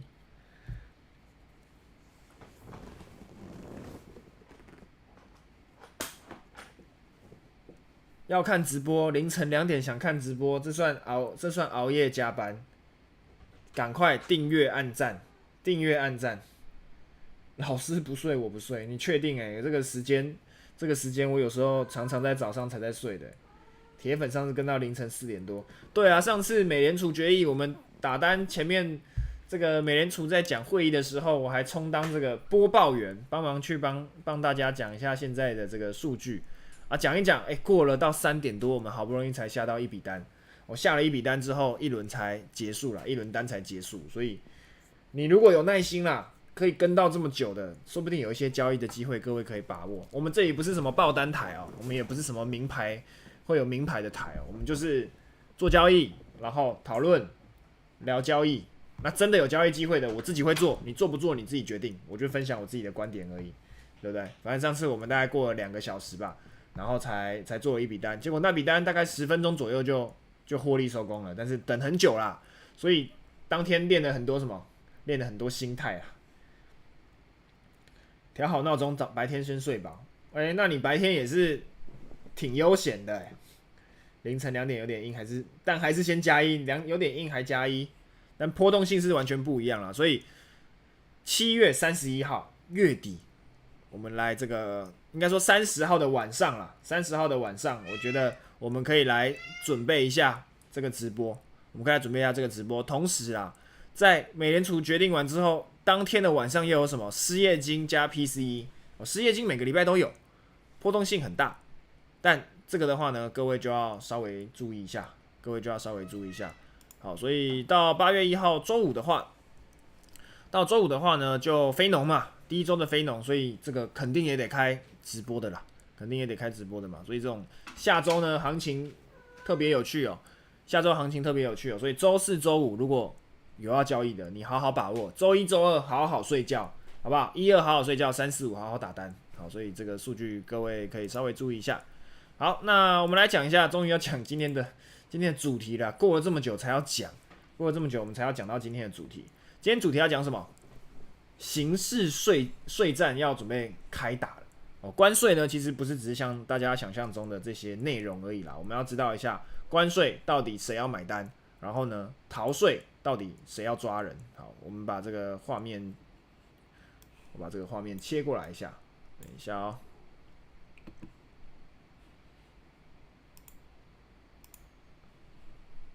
有了。好，那开始之前呢，各位应该都对于关税这件事情应该有点熟悉了嘛，因为已经讲了很久了嘛，川普都讲了那么久了。但我们要先知道一下，刚刚各位领的红包到底怎么领？很多人忘记了嘛。好，红包呢，你可以去用它去开单，红包可以用它去开单，不管你今天要选什么商品，那里面的话呢，大概它会挑出一些不管比特币啊、以太币啊或狗狗币啊，刚刚有同学问狗狗币嘛，你都可以去开。就用红包去开就好。那跟各位讲一下网格合约是怎么样的概念，你大概就可以想象成它是一个去做盘整偏多或盘整偏空的感觉。好，那盘整偏多或偏空是不是就会有震荡？震荡呢，它中间就会自动帮你去做买卖，所以呢，它就会有叫做网格的利润。好，网格利润你想象成它帮你去做套利啦，那浮动的盈亏呢，很简单，就是你多或空看对方向就是赚钱，看错方向就是赔钱。这两个加起来呢，就会是你的总利润。所以刚刚送给大家的这个30U 呢，你可以随便去开一个你想要的商品，选择你想要的多或选择想要的空。那当然你可以选择一个叫做中性。什么叫中性？中性就是盘整，你价格开单在这边，往上它就空，往下它就多啊，来回就是在这边刷来刷去。所以你遇到大波动或者是这种行情震荡的，你就开个中性的，它中间就会帮你一直套利。所以你看这个单狗狗币我才开了12个小时，它就停利出掉了，就是自动止盈了，它会有一个区间去做停利嘛。所以这个单持续跑，一个24小时都不到，只过了12个小时，中间帮你套利了223次。那你有办法12个小时交易223笔吗？很难嘛，所以我们丢给这个网格合约的这个工具，自己自动去帮我们做啦。所以它套利了不管多少钱，它是帮我套利了快5%左右，12个小时5%，很扯了但是你用红包又不是你的风险，又不会有风险，你就用这个去丢，价差也赚到了嘛，看对方向看空所以赚到了，这两个加起来我至少就赚到了，免费赚到了3U。但是各位如果开30U 的，你有可能赚了100%，也赚了30U，多赚了1000块，你就可以少工作1天，没有啦，就当做加薪红包嘛。那这个 U 呢，你可以怎么办？转到派网的 U 卡，是不是可以去办那个 U 卡？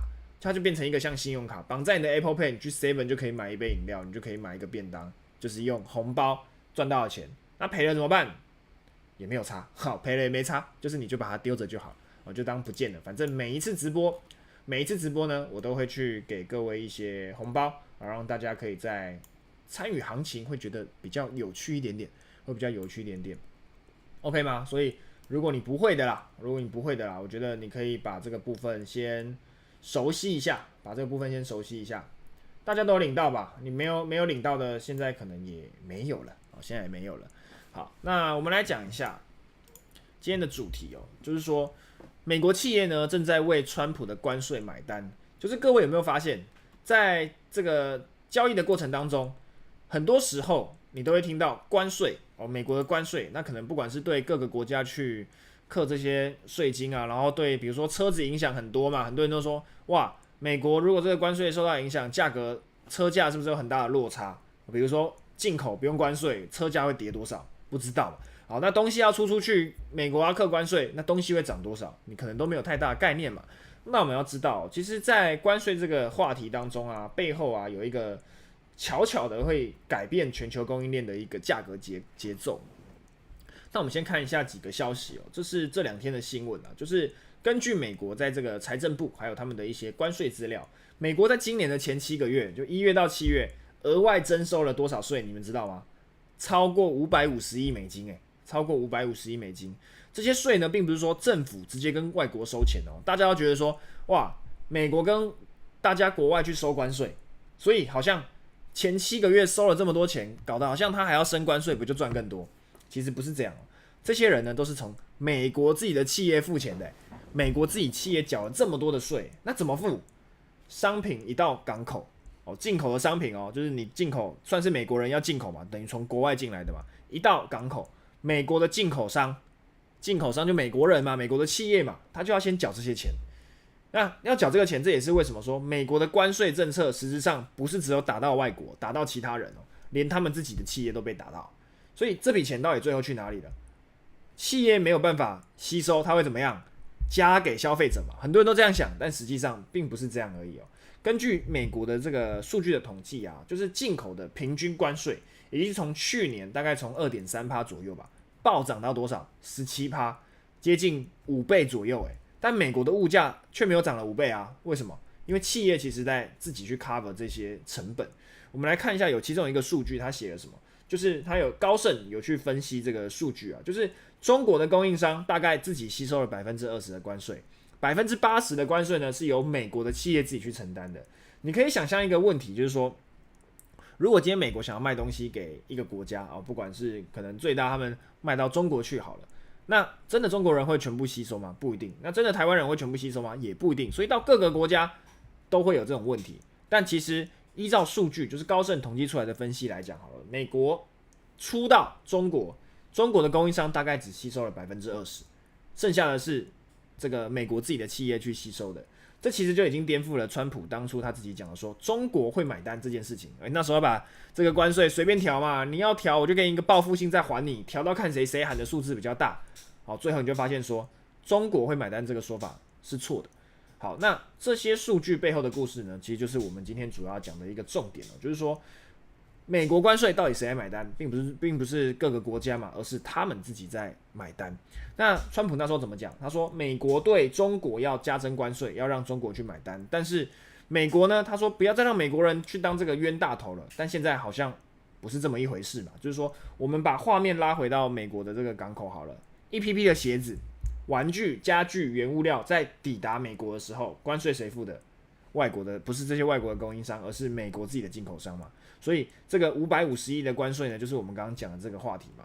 那这些成本呢，他们不想要直接转嫁到消费者身上嘛，因为你转嫁到消费者身上，就是价格就变贵嘛，那基本上他们的营收也会变烂嘛。那你不能说关税变高了，所以我就涨。那大多数人可能不太会去动。像最常各位可能有一个观念叫做 Nike 也不敢调价格啊，但是光是他们自己在缴出去的关税就多了多少钱呢？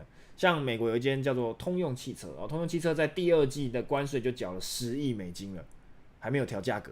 他们不是不想调价格，而是他调了这个价格，这个以汽车市场来讲，你调了价格，你觉得大家还要去买你的车吗？就不会了嘛。所以已经这个平均的进口平均关税从去年大概 2.3% 嘛，到今年 17%， 涨了多少？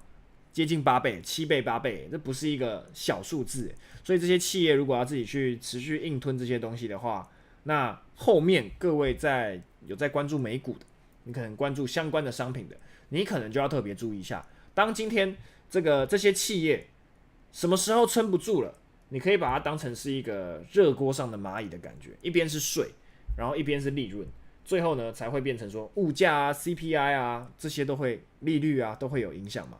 所以你如果在关注一些美股商品的，你要去想一件事情，这一些企业如果它是一些以大宗是从国外进口进来的，它其实都因为已经受到美国这个关税的影响，多付出了很多的成本，其实都是在属于像撑的感觉。Nike 自己就讲说，今年会因为关税少赚$10亿。如果你现在手上有这些股票的，或是关注相关的一些股票的，你可以去研究一下你所关注的企业啊，所关注的美股啊，到底有没有受到这一些影响。如果有受到影响，你可以去看一下，他们到底是在硬撑，还是他们背后想要去做的方向是什么？那间接的也会影响到你想要去做的一个就是长期、中长期的规划。好，那除了现在这个议题以外啊，我们还可以来看一下另外一个，就是说美国呢，为了什么？刚刚我们前面讲了嘛，你今天要这个去做针对美国，他要去做这个关税的这个话题。好，那这个话题玩的是什么？你不想付钱，你一定会找方法嘛，找方法去避嘛。你想要避，你想要钻小漏洞，那美国就要去找一个方向去把你这个重点给调整了。好，所以我们来看一下哦，有没有发现美国政府这几个月已经越来越忙了？好，他们不是在忙着升息，也不是在忙着选举，而是开始在抓人了。好，这不是在开玩笑啊，就是说这一次他们主要针对的方向是企业逃税，而且呢，不是像我们想象中的那种，偷报营业税啊，然后避税啊这一类型的，而是说他们在逃避关税。刚刚讲了嘛，关税影响谁？影响美国本土的企业嘛。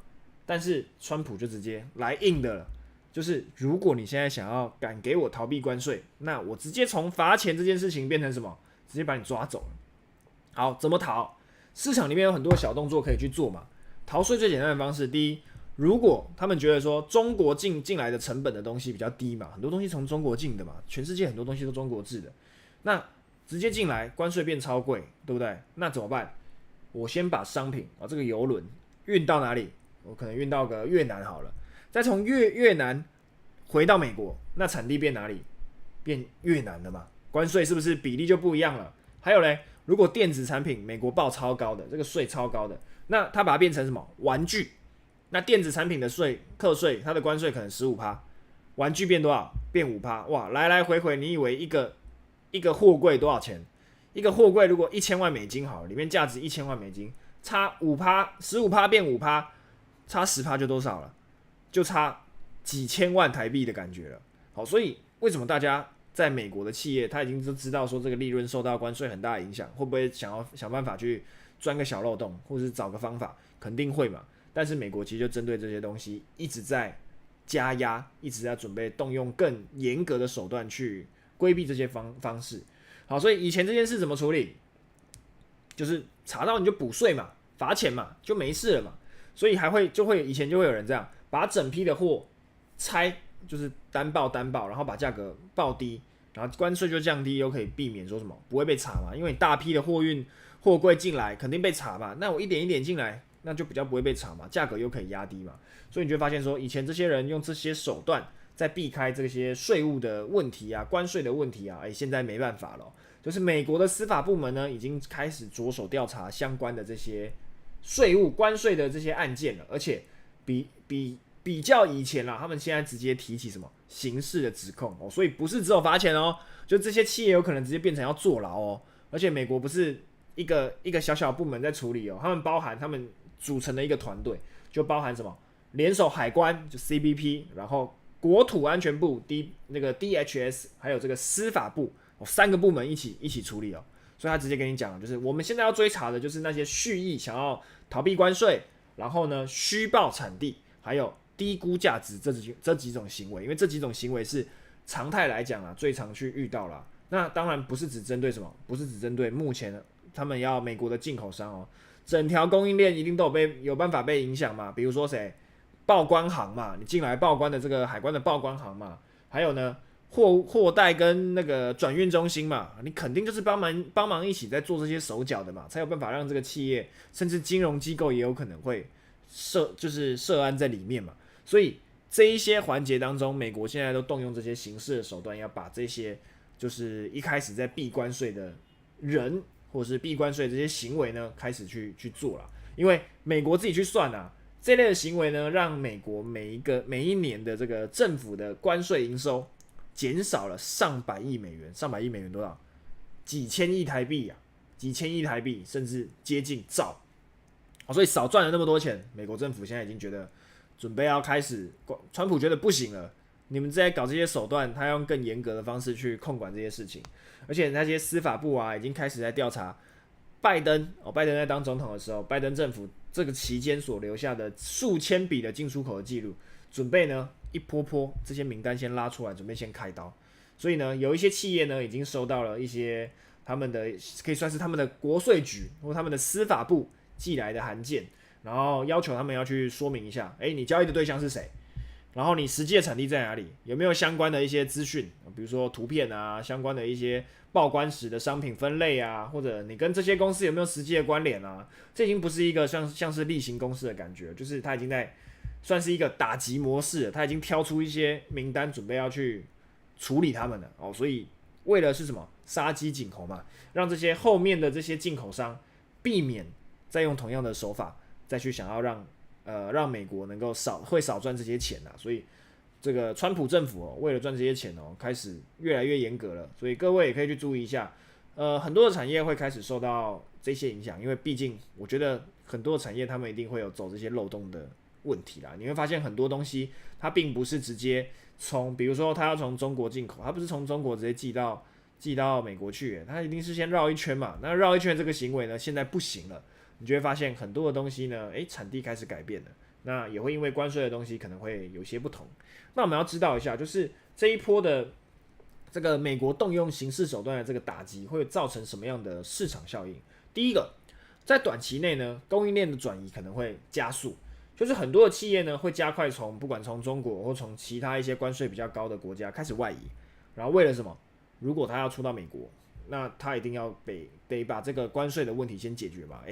如果是30%跟5%，差6倍，你的成本跟利润差很多所以一定会有人开始去企业的这个供应链开始去进行一个转移。再来中期来讲，如果查到有一些大公司出事，了，就发现说哇，你原来都是在这边绕来绕去，你的产地有问题，你的关税有问题，那除了会罚钱，除了有一些现在美国上有一些刑责的问题，同时品牌信任度也会影响嘛。如果公布出来，你发现假设某一间大公司有这个问题，那你觉得它股价会不会有影响？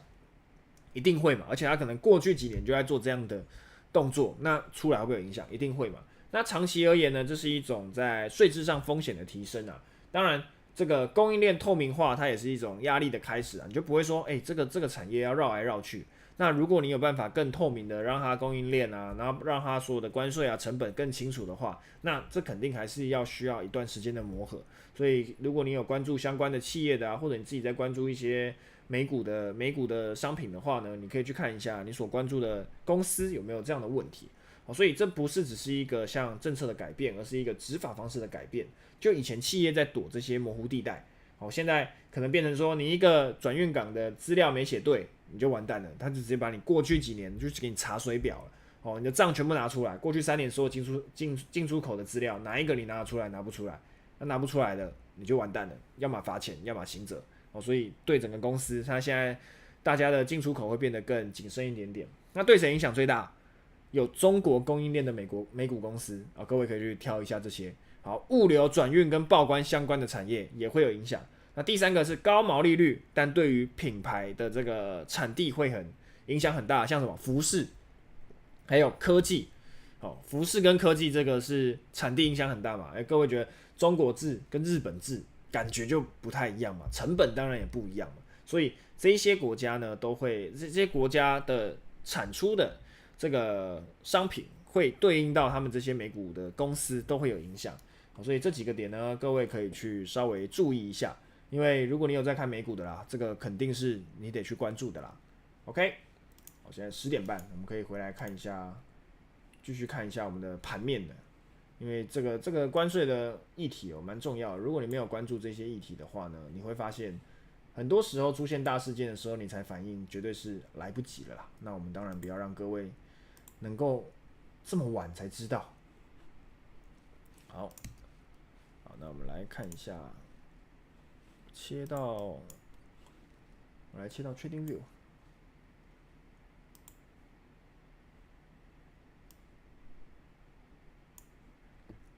好，那狗狗币我们刚刚讲过了嘛？我们回来看一下我们刚刚讲的几个商品目前的一个走势状况好了。好，第一个呢，我们一样回来看一下美元。好，美元现在在这个区间内呢，现在有稍微回来进行一个回撤的感觉。那我会稍微注意一下，在这个框内呢，大范围内呢，我一样都不会做太多的动作，因为基本上它都是属于在短线的震荡而已。那中间化的水平线呢，让我去当做观察的依据。那主要我们要注意几个点哦，就是如果我切到5分钟的话，你会发现说，在现货开盘的这个时间点，好，测了这个高点，测完之后，现在结束回来这个附近去进行震荡，但这个范围很明显就是在大框框的中间，我在大框框的中间，所以在大框框的中间呢，我就不会去做太多的决策或改变了，我基本上就是先放着等。那如果搭配的商品呢，我们第一个当然是先以这个黄金去做嘛。那黄金呢，其实就像刚刚跟各位讲的，如果这个区间整理完没有站稳，它就持续是偏空。好，那这边呢稍微可以去注意一下它这个价格跌破后回撤后的一个迹象。目前来讲就是持续偏空了啦，目前大方向是偏空，但你要去切一个进场位置，你可能要注意一下前波第一次测完的这个位置当中，你要去追你的停损点要怎么去设置？这个位置是偏空没错，但你要去追风险就会变大嘛。因为你的防守点可能基本上要抓到3350了，大概1500多步的停损，我个人觉得有点太远了啦。除非第一时间你在这个位置有去布局，那不然的话呢，这个赚赔比整体来讲都不是太划算的。但你只要知道我们刚刚教各位的几个在观察偏空的方法嘛，价格偏空的方法嘛，你已经可以注意到说盘整区间力道在延续的过程到底会到哪边。当你知道价格会到哪边的时候，你就可以去逐步的判断说哪一个位置没有站回，我就稍微偏多或偏空去做思考。好，所以目前来讲呢，我就是偏空去看，然后持续跌破没啥问题。有没有人手上现在是有黄金的空单的你们有黄金的空单吗？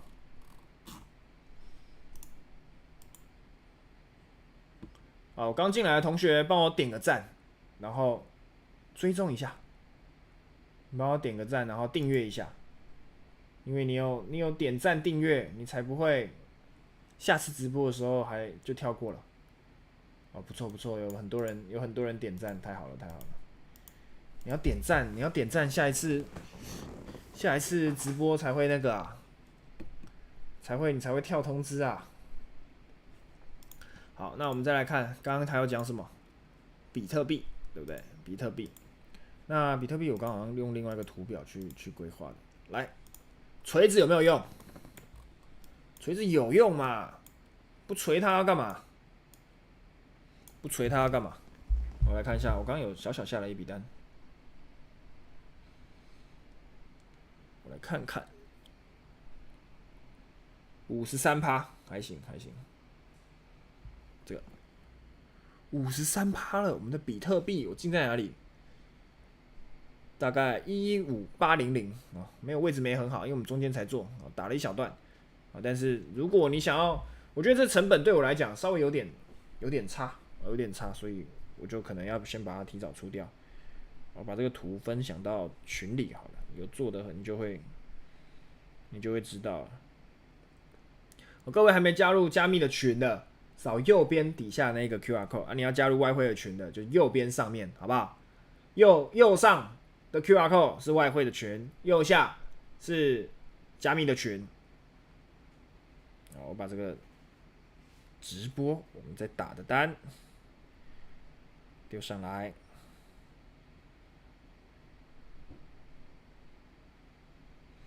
好了，那现在打到哪里？短线上一个位置嘛。那我不喜欢留仓啦，所以我要干嘛？我要提早出掉，有钱吃宵夜。好，我们听到丁医生平仓，好，就把它平仓掉了。所以这个短线的位置啦，我稍微先出一下啦。为什么不留？最重要的是我进场位置没很漂亮嘛，我大概进在这附近而已啦。那如果它是进在比较高、比较漂亮的，我比较想要报。因为拉一段我就想要设定个保利，就把成本价拉回来，但是位置没那么好，我就有赚钱先出嘛。那你要想一件事情哦，有赚钱先出，是不是你手上就有多一笔赚钱的子弹？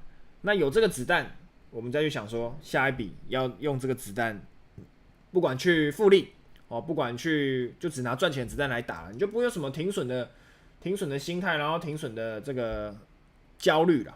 所以尽可能的你就是这个垂直移过来，哦，尽可能的就是把这个单好好的去规划好，那哪里该出，然后大方向看对哦，会有很多你可以搭的顺风车哦。你只要大方向是看对的，有时候你看弹一点点再下去，你都是赚钱的。哦，那我们刚刚也不需要去一直看盘，也没什么好看盘的，你就把该规划规划完，然后去执行就好。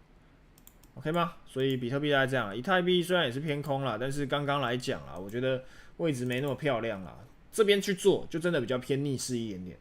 两边你一样可以选择嘛，比特币是顺势嘛，跌破区间你要持续去空，跟在这个区间上缘你要去空，大多数人都会选哪个？都会选上面这个啊，都会选上面这个啊。那你选上面这个，你要去做空，我觉得位置就没这么好。这个区间范围就是永远在做逆势嘛，它就是比较强一点点的。那我尽可能都是挑弱一点的商品去空，风险比较小。哎呀，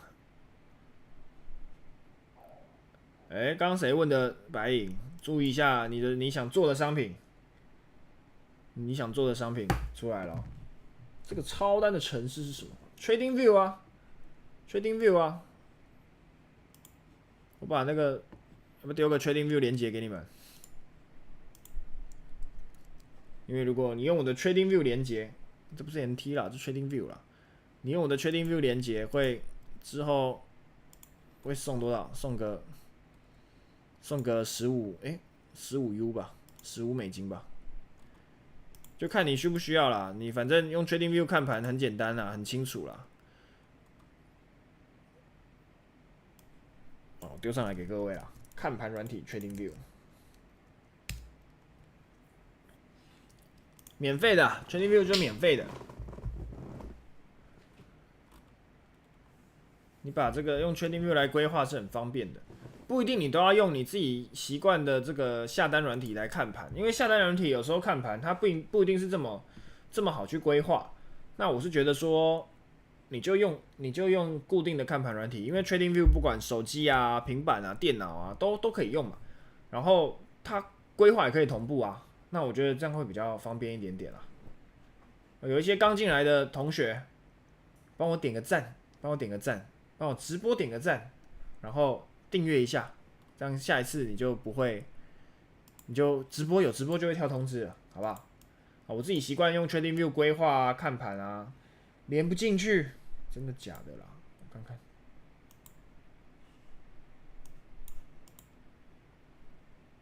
哎呀，等一下，我重放一个。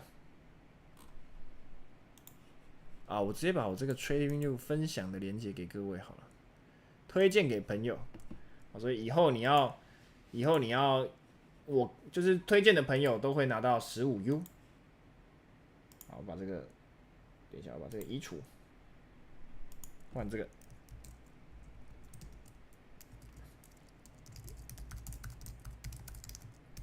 免费看盘软体 Trading View。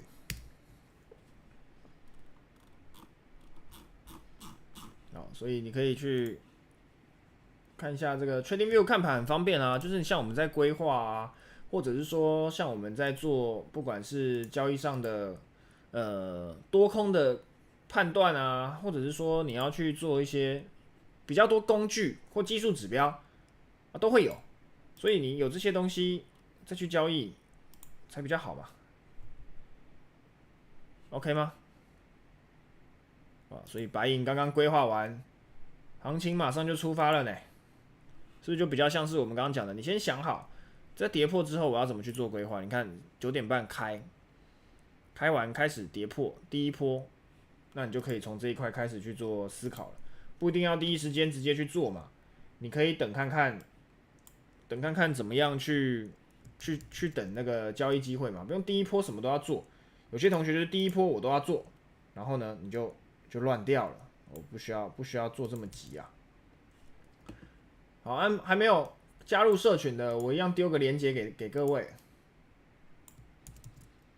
等我一下。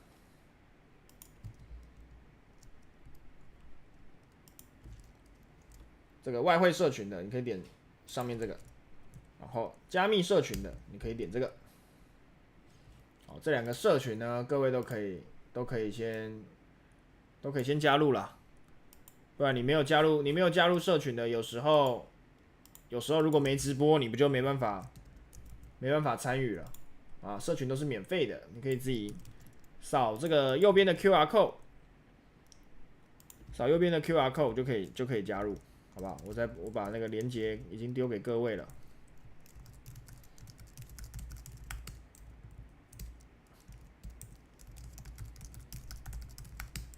好，自己去私讯吧。我把钉选上去好了。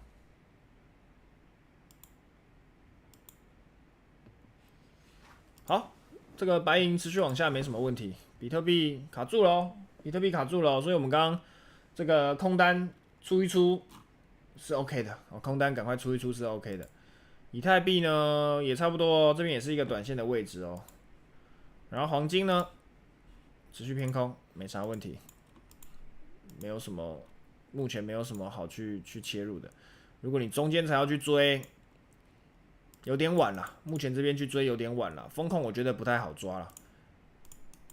如果你前面有获利的，这边要加码，你可以抓好风控，有机会可以去加码。但如果你没有单的，就不适合去做，好，所以我比特币先出掉，然后我自己黄金的单先缓缓，先放着。指数类型看一下好了。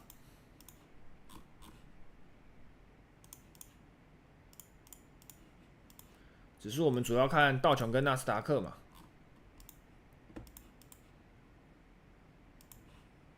白银看到38.4可以吗？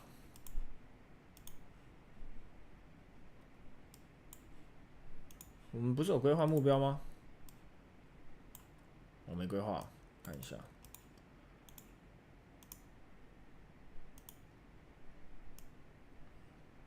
这一段，其实你要报这段行情哦，我觉得到38.15都可以。前面你要等到这一段整理了哦，可能会到这了啦，这个范围了吧？或中间你要等，你应该是想要等这一段。416我是没有看那么细啦，反正这几段是你可以去关注的啦。大方向就这两个点啦，一段一段看嘛。先下来你要出一点，或是中间持续去加码都可以。但是就是自己的停损去设定好哦，你要怎么做都 OK。我就跟你分享我的观点跟我的规划而已，所以大方向大概就这两个点去看。好，我们刚刚看什么？指数嘛，指数哦，有时候就要稍微花点时间去做规划。指数呢，时区我就不看太短了啦，基本上就是1个小时来规划一下。好，区间下缘。那往上呢，你可以看到整个比较偏向是下降的趋势嘛。平常我不用趋势线，我先讲啊，趋势线我不用啦，我只是辅助来看一下，但我不当任何的进场点，就是提醒自己这边还是一个下降的趋势。好，那你看到15分钟，你就会发现这个位置呢比较偏向在走一个三角收敛嘛。那这个三角收敛要走到什么时候，我觉得才有规划的位置？很多人就会做一个点哦，突破趋势线了，所以我要做多，哇，这个风险肯定大的啦。你就想哦，我要做多，往上几个挑战，这边有压力，这边全部都是压力，所以我个人的规划啦，这边可能要等跌破后，我才会想要去做思考。所以目前的话，就等这样。然后纳斯达克看起来更乱了。纳斯达克这个下影线这么多，然后又很混乱，其实不好去做。但是我就先规划个大部分范围，先想一下中间整理嘛，整理代表没方向嘛，所以我现在要做什么规划？往上或往下哪一边真的去改变方向了，我们再来思考我们真正要去做的点。在这期间呢，尽可能的不要乱出手，你越出手，你错误的几率就越高。所以这几个点暂时不管它。好，有同学问特斯拉，看特斯拉之前，我们先看一下今天美股整个的状况好了。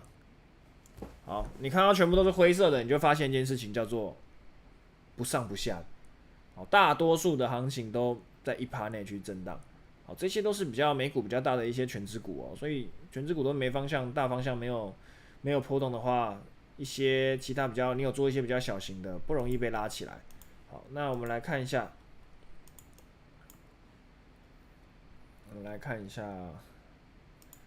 特斯拉314啦，今天又跳空。好，特斯拉我们不要看太远，我们来看一下4个小时的。我先把前面我一些规划先删掉。好，在特斯拉前几周的行情当中呢，从这一个区间被跌破，大概6月初左右，我做了1轮空单，回来有做多单，这边又第3轮空单。好，那后面2段没有做到7月初的时候有继续做，然后这一轮多单很可惜啦，这时候川普跟那个马斯克吵架嘛，所以下来我停损掉了。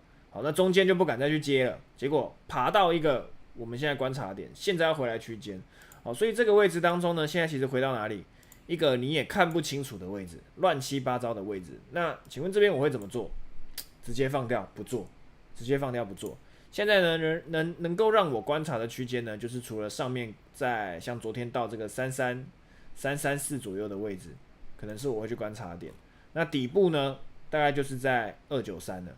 所以撇除这2个区间以外，中间我不管它。所以目前来讲呢，我的观察点就是这2个。当它没有到这2个附近的时候，中间怎么走都不关我的事了，我就是直接就 pass 掉了啦。因为我去做这2个单，也没有什么太大的帮助，所以这2个单我就不管它了，直接放掉。你的特斯拉，你目前想怎么规划？你有什么思考？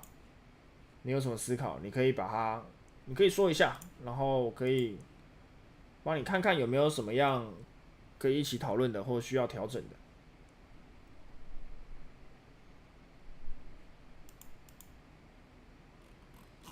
其他人有什么要看什么商品的吗？有要看什么商品的吗？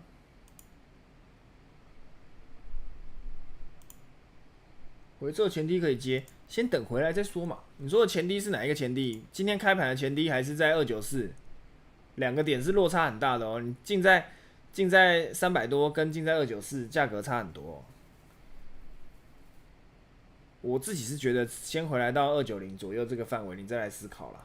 你现阶段你要在这个位置当中去做，中间都没有什么太好的位置啊。你进场的位置差哦，你的单就会抱不住啊，对不对？你单抱不住了，你要怎么样？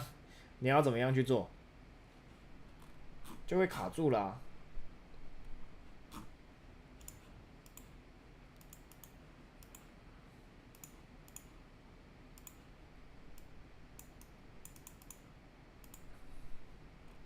哦，黄金还在测嘛，所以刚刚你有加码的这个位置，应该分割的蛮漂亮的。以太这个锤子直接4小时把它打下去，还在这附近。好，但我已经出掉了，所以不关我的事了。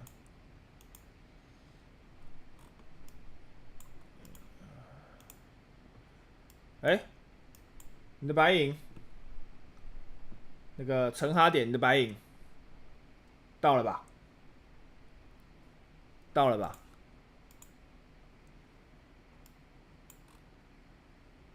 应该没问题吧？我们9点直播的嘛，9点在哪？9点还在这哦，9点在这哦。刚刚有跟各位讲了吧，观点跟你可以规划的目标。白银，你的位置差不多到了，你自己决定你自己的规划，没问题吧？怎么做？很简单，应该不用再提醒了。这里的回撤，然后防守你就防守对的位置，往下，你就好好等这边吧。如果你要抱远一点，等这边。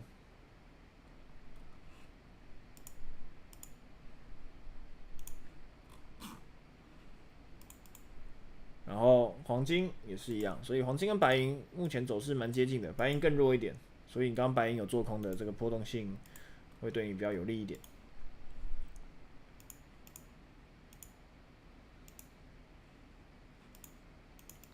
来看一下比特下去会到哪。短线上这边再下去112嘛，然后以太还没跌破区间嘛，所以以太吃力了一点。不然以太这一段的话呢，我来细算一下，这段发动点在这，差不多，到这是一个理想的范围。我没有超神，我就是规划好而已。我也会停损，我该停损的也是停损，就是规划好，然后做单，就这样而已。你就不要有太多自己主观的想法，你就想说，什么样的位置该做什么样的事情，然后停损有设好，停利规划好，该出的出。那你这边你会选择想要出，还是你要等？我是没有白赢啦，你会出掉还是要等？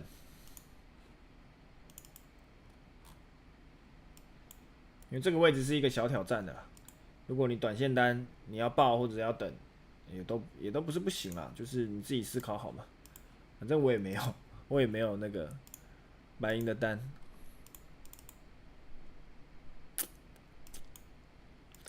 通常美元在中间都比较没有什么商品可以去看。我胜率如果我做顺势大概有80%左右啦，逆势不一定，逆势要看比例。如果不知道各位有没有在自己统计你自己所有单不能只说看全部的胜率哦，因为有时候全部的胜率你是顺势一定是胜率高嘛，逆势一定是胜率低嘛。那你到底你要看全部的去换算你自己的交易频率，还是说你要拉到全部是顺势的？我自己全部顺势有接近到80%左右，逆势的大概是40%左右。可是如果我会先用顺势的赚的钱，再来打逆势的话，对我来讲整个风险是降低的。那如果你是先打逆势再打顺势，这个来回就会不太一样。但是胜率我觉得不是关键的，胜率真的不是关键的，你的赚赔比加上胜率，加上你在交易当中的复利才是关键。如果你都是以单笔进出在算的话，当然你可能会想看胜率。但是如果你复利在打的话，有时候你要看连续胜利这件事情才是比较重要的。你要白银要等38.15，那就等啊，差不多啊，38.13到15差不多啊。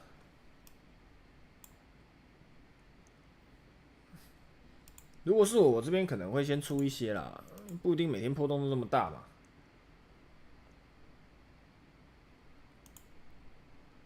黄金的日线，老实说我没有在看日线，日线太远了啦。你看日线你要怎么做？看日线要怎么做？你说的破位是破哪个？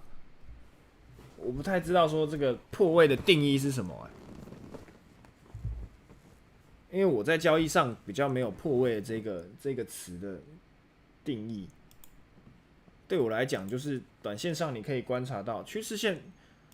没有趋势线辅助，好不好？趋势线你不要当做进场点，也不要当做任何的依据，它不叫做破位，因为趋势线只是辅助，告诉我说，如果我这边要做空的话，我要多注意这个反向的条件，但它并不代表你要去做多，或者说并不代表说你要去做什么样的规划，你只是知道说这边有一条趋势线，因为你会遇到一个点，就是你看这个下影线超过，这个下影线也超过啊，你要怎么当依据？你就是辅助来判断就好，最主要所有进出场的依据还是依照我刚刚讲的点，好吗？所以我刚刚讲的点，你在短线当中几个区间，我刚黄金用这个规划的几个区间来想一下，大方向你能够判断的对，你先不用管趋势线在哪，你就是顺势的做，你空单还有一段距离可以到的，所以从我们刚刚讲的这个范围已经走了将近2000步了所以再往下的2000步，你就可以去注意一下了。那短线上的波动会抓的，你就可以自己去算一下。第一段这个位置应该没什么好守的，因为只是短线的位置而已。往下我觉得就是有机会到接近12到14吧，反正大方向就是偏空嘛，所有单都一样啦，停损设好，然后有目标，方向对了就执行。所以你看黄金，加比特币，我们刚刚做了一笔空单，该出的地方出一出，也不用贪心，一点一点累积，也都可以蛮多的。那因为美元现在没有好的位置，所以很多商品可能稍微比较尴尬一点。所以白银这个第一段5分 K 是到这个位置，稍微就在弹了，所以我才说你要选择出一点，或是跌破会有顺势，你要再加也都可以，反正你自己规划好，你知道哪一些点是值得观察，要去观察的位置都可以。进场的形态哦，进场的形态应该一两种、两三，顶多3、4种吧。但是3、4种就是2种顺势、2种逆势嘛。但最主要是你在规划盘面的重点观察的这些关键位置，能够先抓出来嘛。这是我自己策略当中要去规划的，所以每个人规划出来会不一样。因为光是像是我们上礼拜在教课的时候，在讲这个框的这个概念，就大概讲了2个小时。所以你想哦，2个小时你才能定义完这个框到底怎么去规划，大家画出来的框才会一样嘛。如果大家画的是不一样的，你后续的规划就不太重要了，就大家会不一样了。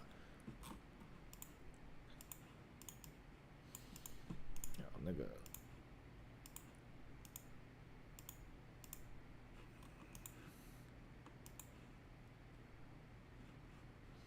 这个现在全部的商品都差不多卡在这。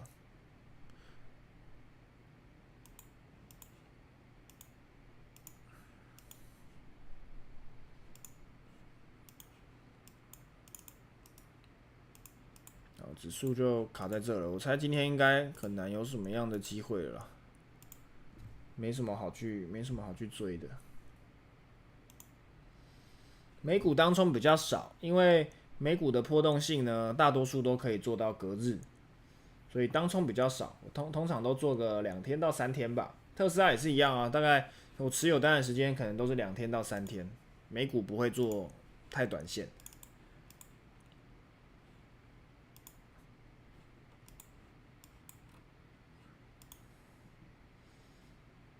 特斯拉大跌后反弹，不会啊，我不会去做太短线，那些都还不是我要的观察位置啊。刚刚是不是我们有讲一下？同事刚进来的同学吗？新进来的同学吗？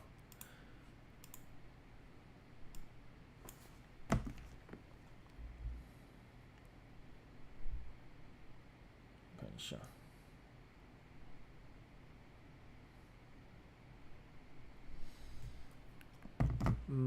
如果你拉远一点来看，就真的还不到想要观察的位置啦。所以，即便他有什么样的机会，我觉得这都还不是我真正要去做的。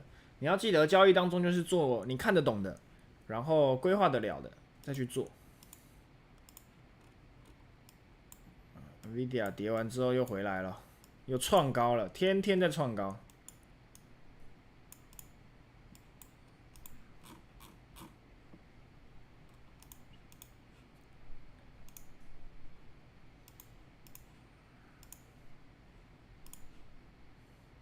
好，我们现在几个规划商品基本上都走出一个方向了嘛，要看的东西基本上走出一个方向了嘛。还有什么各位要看的吗？美股的指数喜欢做哪个？我比较喜欢做纳斯达克，因为道琼有时候没有这么好去掌握。PLTR 以为要喷了，我们来看一下。用打的好像比较快。PLTR。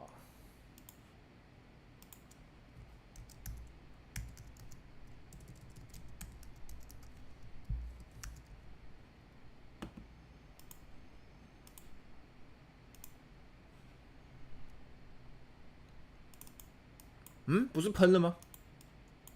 你以为要喷了，结果横盘好久。今天不是喷的吗？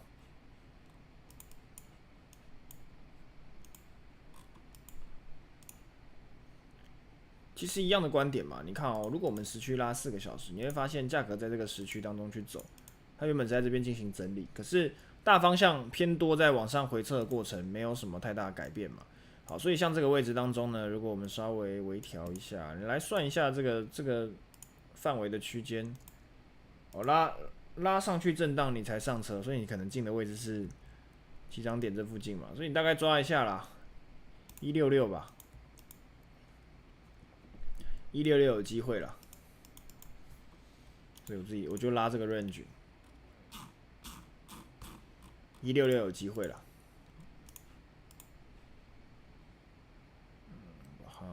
加入进去好了。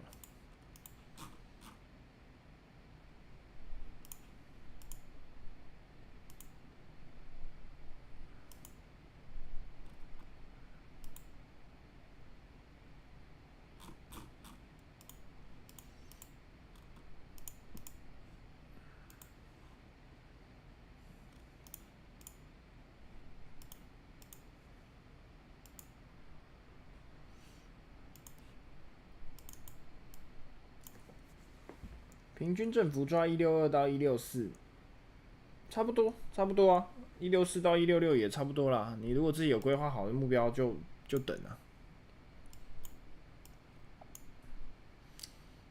结果今天最有戏的竟然是白银竟然是白银，白银还在努力当中。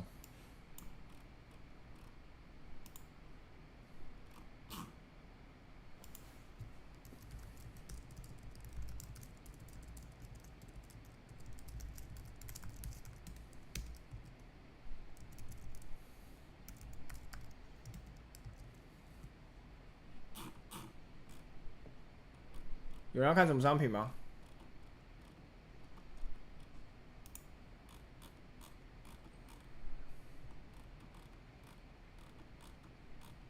你现在好像大多数商品我们都扫过了嘛？还是你们现在都做什么商品的？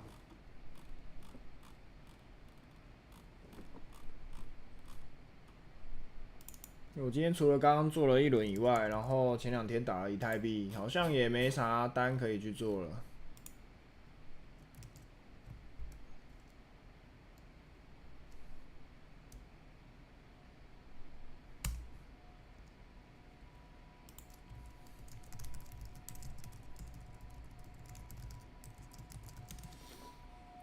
礼拜几会直播 ？Crypto 阿文看起来就是做加密货币的好伙伴。SOL 好好看一下，不一定如果各位喜欢看直播，我再长一点直播，不然平常都默默的自己打单。平常都默默的自己打单。好了，我们来看一下同学在讲的那个。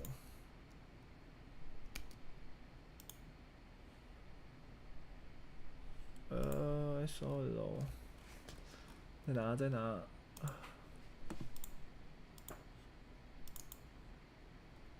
哎呀，偏空一些啊。稍微我会观察几个点，稍微偏空一些啊。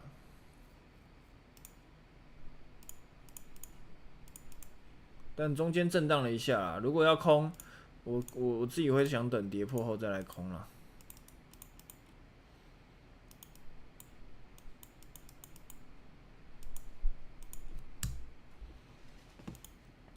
但是震荡啦，震荡很久了这个波动震荡很久了。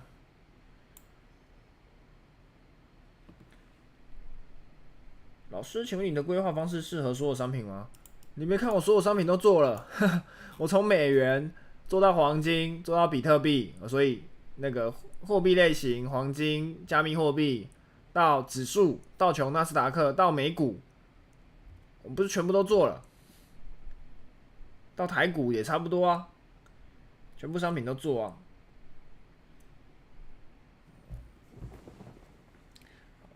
请问老师，不同商品的联动性相对强弱会占很大比例的决策比例吗？还是单纯看每个商品自己的线型？例如 SP 然后 NQ 那些买强空弱的这种概念，会有啦，但是每一个商品的关联性是不太一样的。就是如果比如说我做主流货币的商品好了，我会大概看一下美元嘛，看一下美元嘛。那如果我要做加密货币的商品，我绝对会看一下比特币嘛，看一下比特币跟以太币的一个大方向的走势嘛。你就不要说比特币、以太币在一个很强的大支撑，那你每个小币你都想要去给它空一下，那如果比特币反弹，肯定其他币会被拉起来一下哦。所以关联性会多少都会有啦。那美股商品也是一样啊，像台股大盘好，是不是很多商品会被拉起来？那不好的时候肯定也被打下去嘛。所以呢，我们在做的时候啊，我尽可能的其实就会加进去做，一定都会加进去观察。但每个商品的关联性就会有些落差，大家可以自己去稍微研究一下，或有机会我们再讲。有一些新进来的同学呢，可以帮我点个订阅，点个订阅，然后点个赞，好不好？点个赞，这样下一次我们直播再讲一些干货给各位。龙头指标当成一个滤网，不，我没有算当到滤网啦，我就是把它当成其中一个看一下。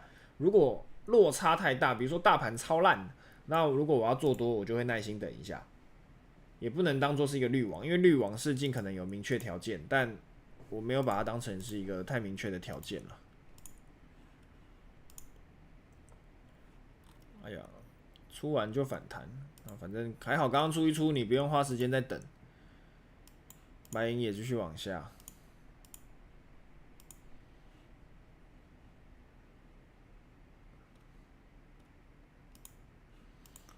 来看一下交叉货币好了，把交叉货币稍微规划一下。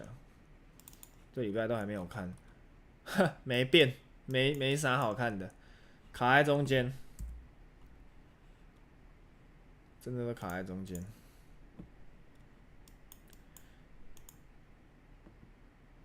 为什么经常看1小时或1小时的4小时的 K 棒？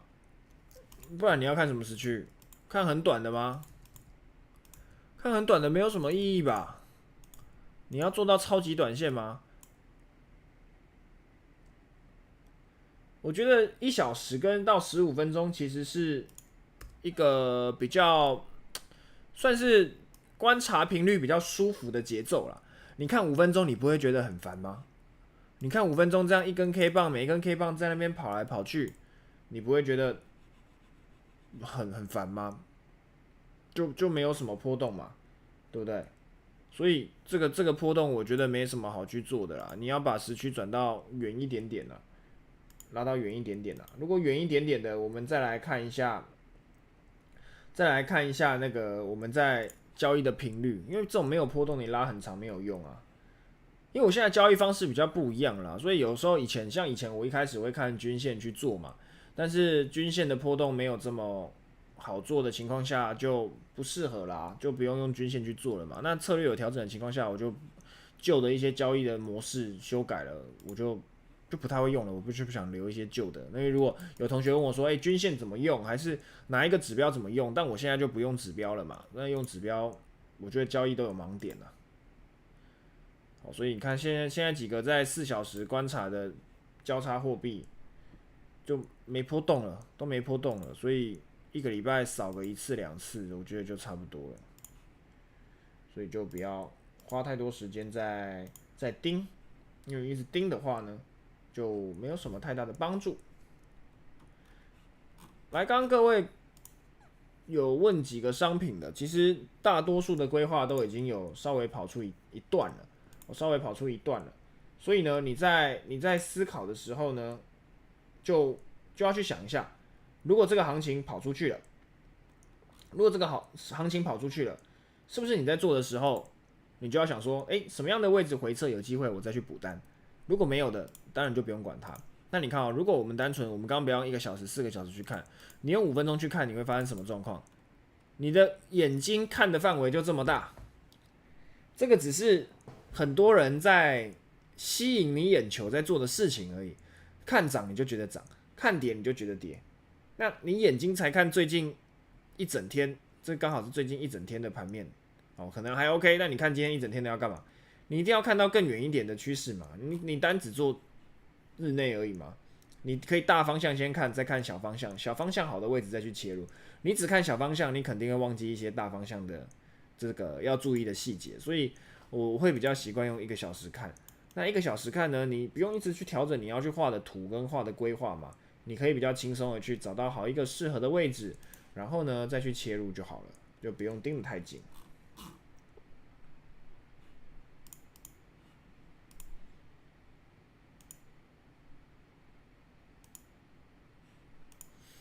好啦，那今天的规划呢，其实也差不多了嘛，因为现在也跑到了行情也大概11点多了啦，接近11点半了，其实波动性也差不多到一个段落了啦。最有波段其实就是在最有波动性的，其实就是在8点半到大概10点半左右吧，这2个小时波动性最大，所以可能之后我们有机会都在这个时间开直播，陪大家一起打打单，规划一下，比较好玩，好不好？所以还没有订阅的，还没有点赞的，赶快给我按一个赞。然后给我按一下订阅，这样的话，下次直播我们才会一起参与到嘛，就才不会你没有在群里的，你就看不到通知。那你没有加到群的，那可以那个置顶的讯息有这个连结，你可以私讯一下，然后上面呢，上面的是这个可以加入我们的外汇的讨论群，或我可能会讲一些美股。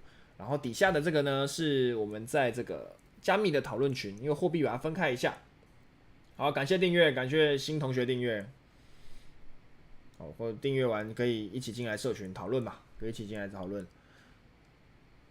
好啦，那各位有问的商品大概都跟各位一起聊过了嘛，聊一下我的规划什么的。那今天行情也蛮给力的，黄金我们看空哦，走空。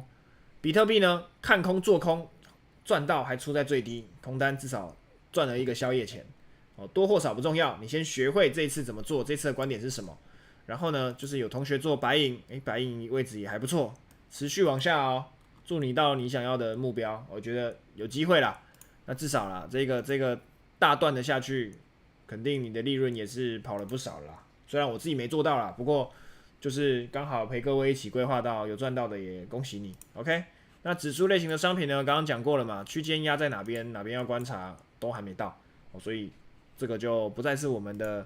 目前不再是我们的观察清单内有到的，我在社群会再提醒各位，就是哪个位置到可以观察，你们可以规划一下。所以群里我们不是什么名牌群，我们不会给你什么要爆单给你名牌，那不重要，因为真正学到你大脑内的才是你真正可以带走的。所以多听直播，然后多看我分享的观点，那有一些可能对你自己交易有帮助，你就把它加进去。然后你觉得这个交易方法还 OK 的，那你就可以多听多学，不会的就问，可以回答我尽量回答。反正这个交易是个很长远的路啦。那有机会的话呢，各位在一起加入我们这个右边 QR Code 的社群，加密的社群跟外汇讨论的社群一起讨论啊。记得新同学就帮我点个赞，订阅一下，我们再有机会再多开直播。大概1个礼拜我预计就开个1天2天，如果人数慢慢有多起来，那我们再多开几天，好吗？OK， 那我们今天的话直播都到这边咯，我们也讲了大概2个半小时了，感谢各位的参与啦。那祝大家交易顺利，我们过几天再来直播吧。各位晚安咯，拜拜。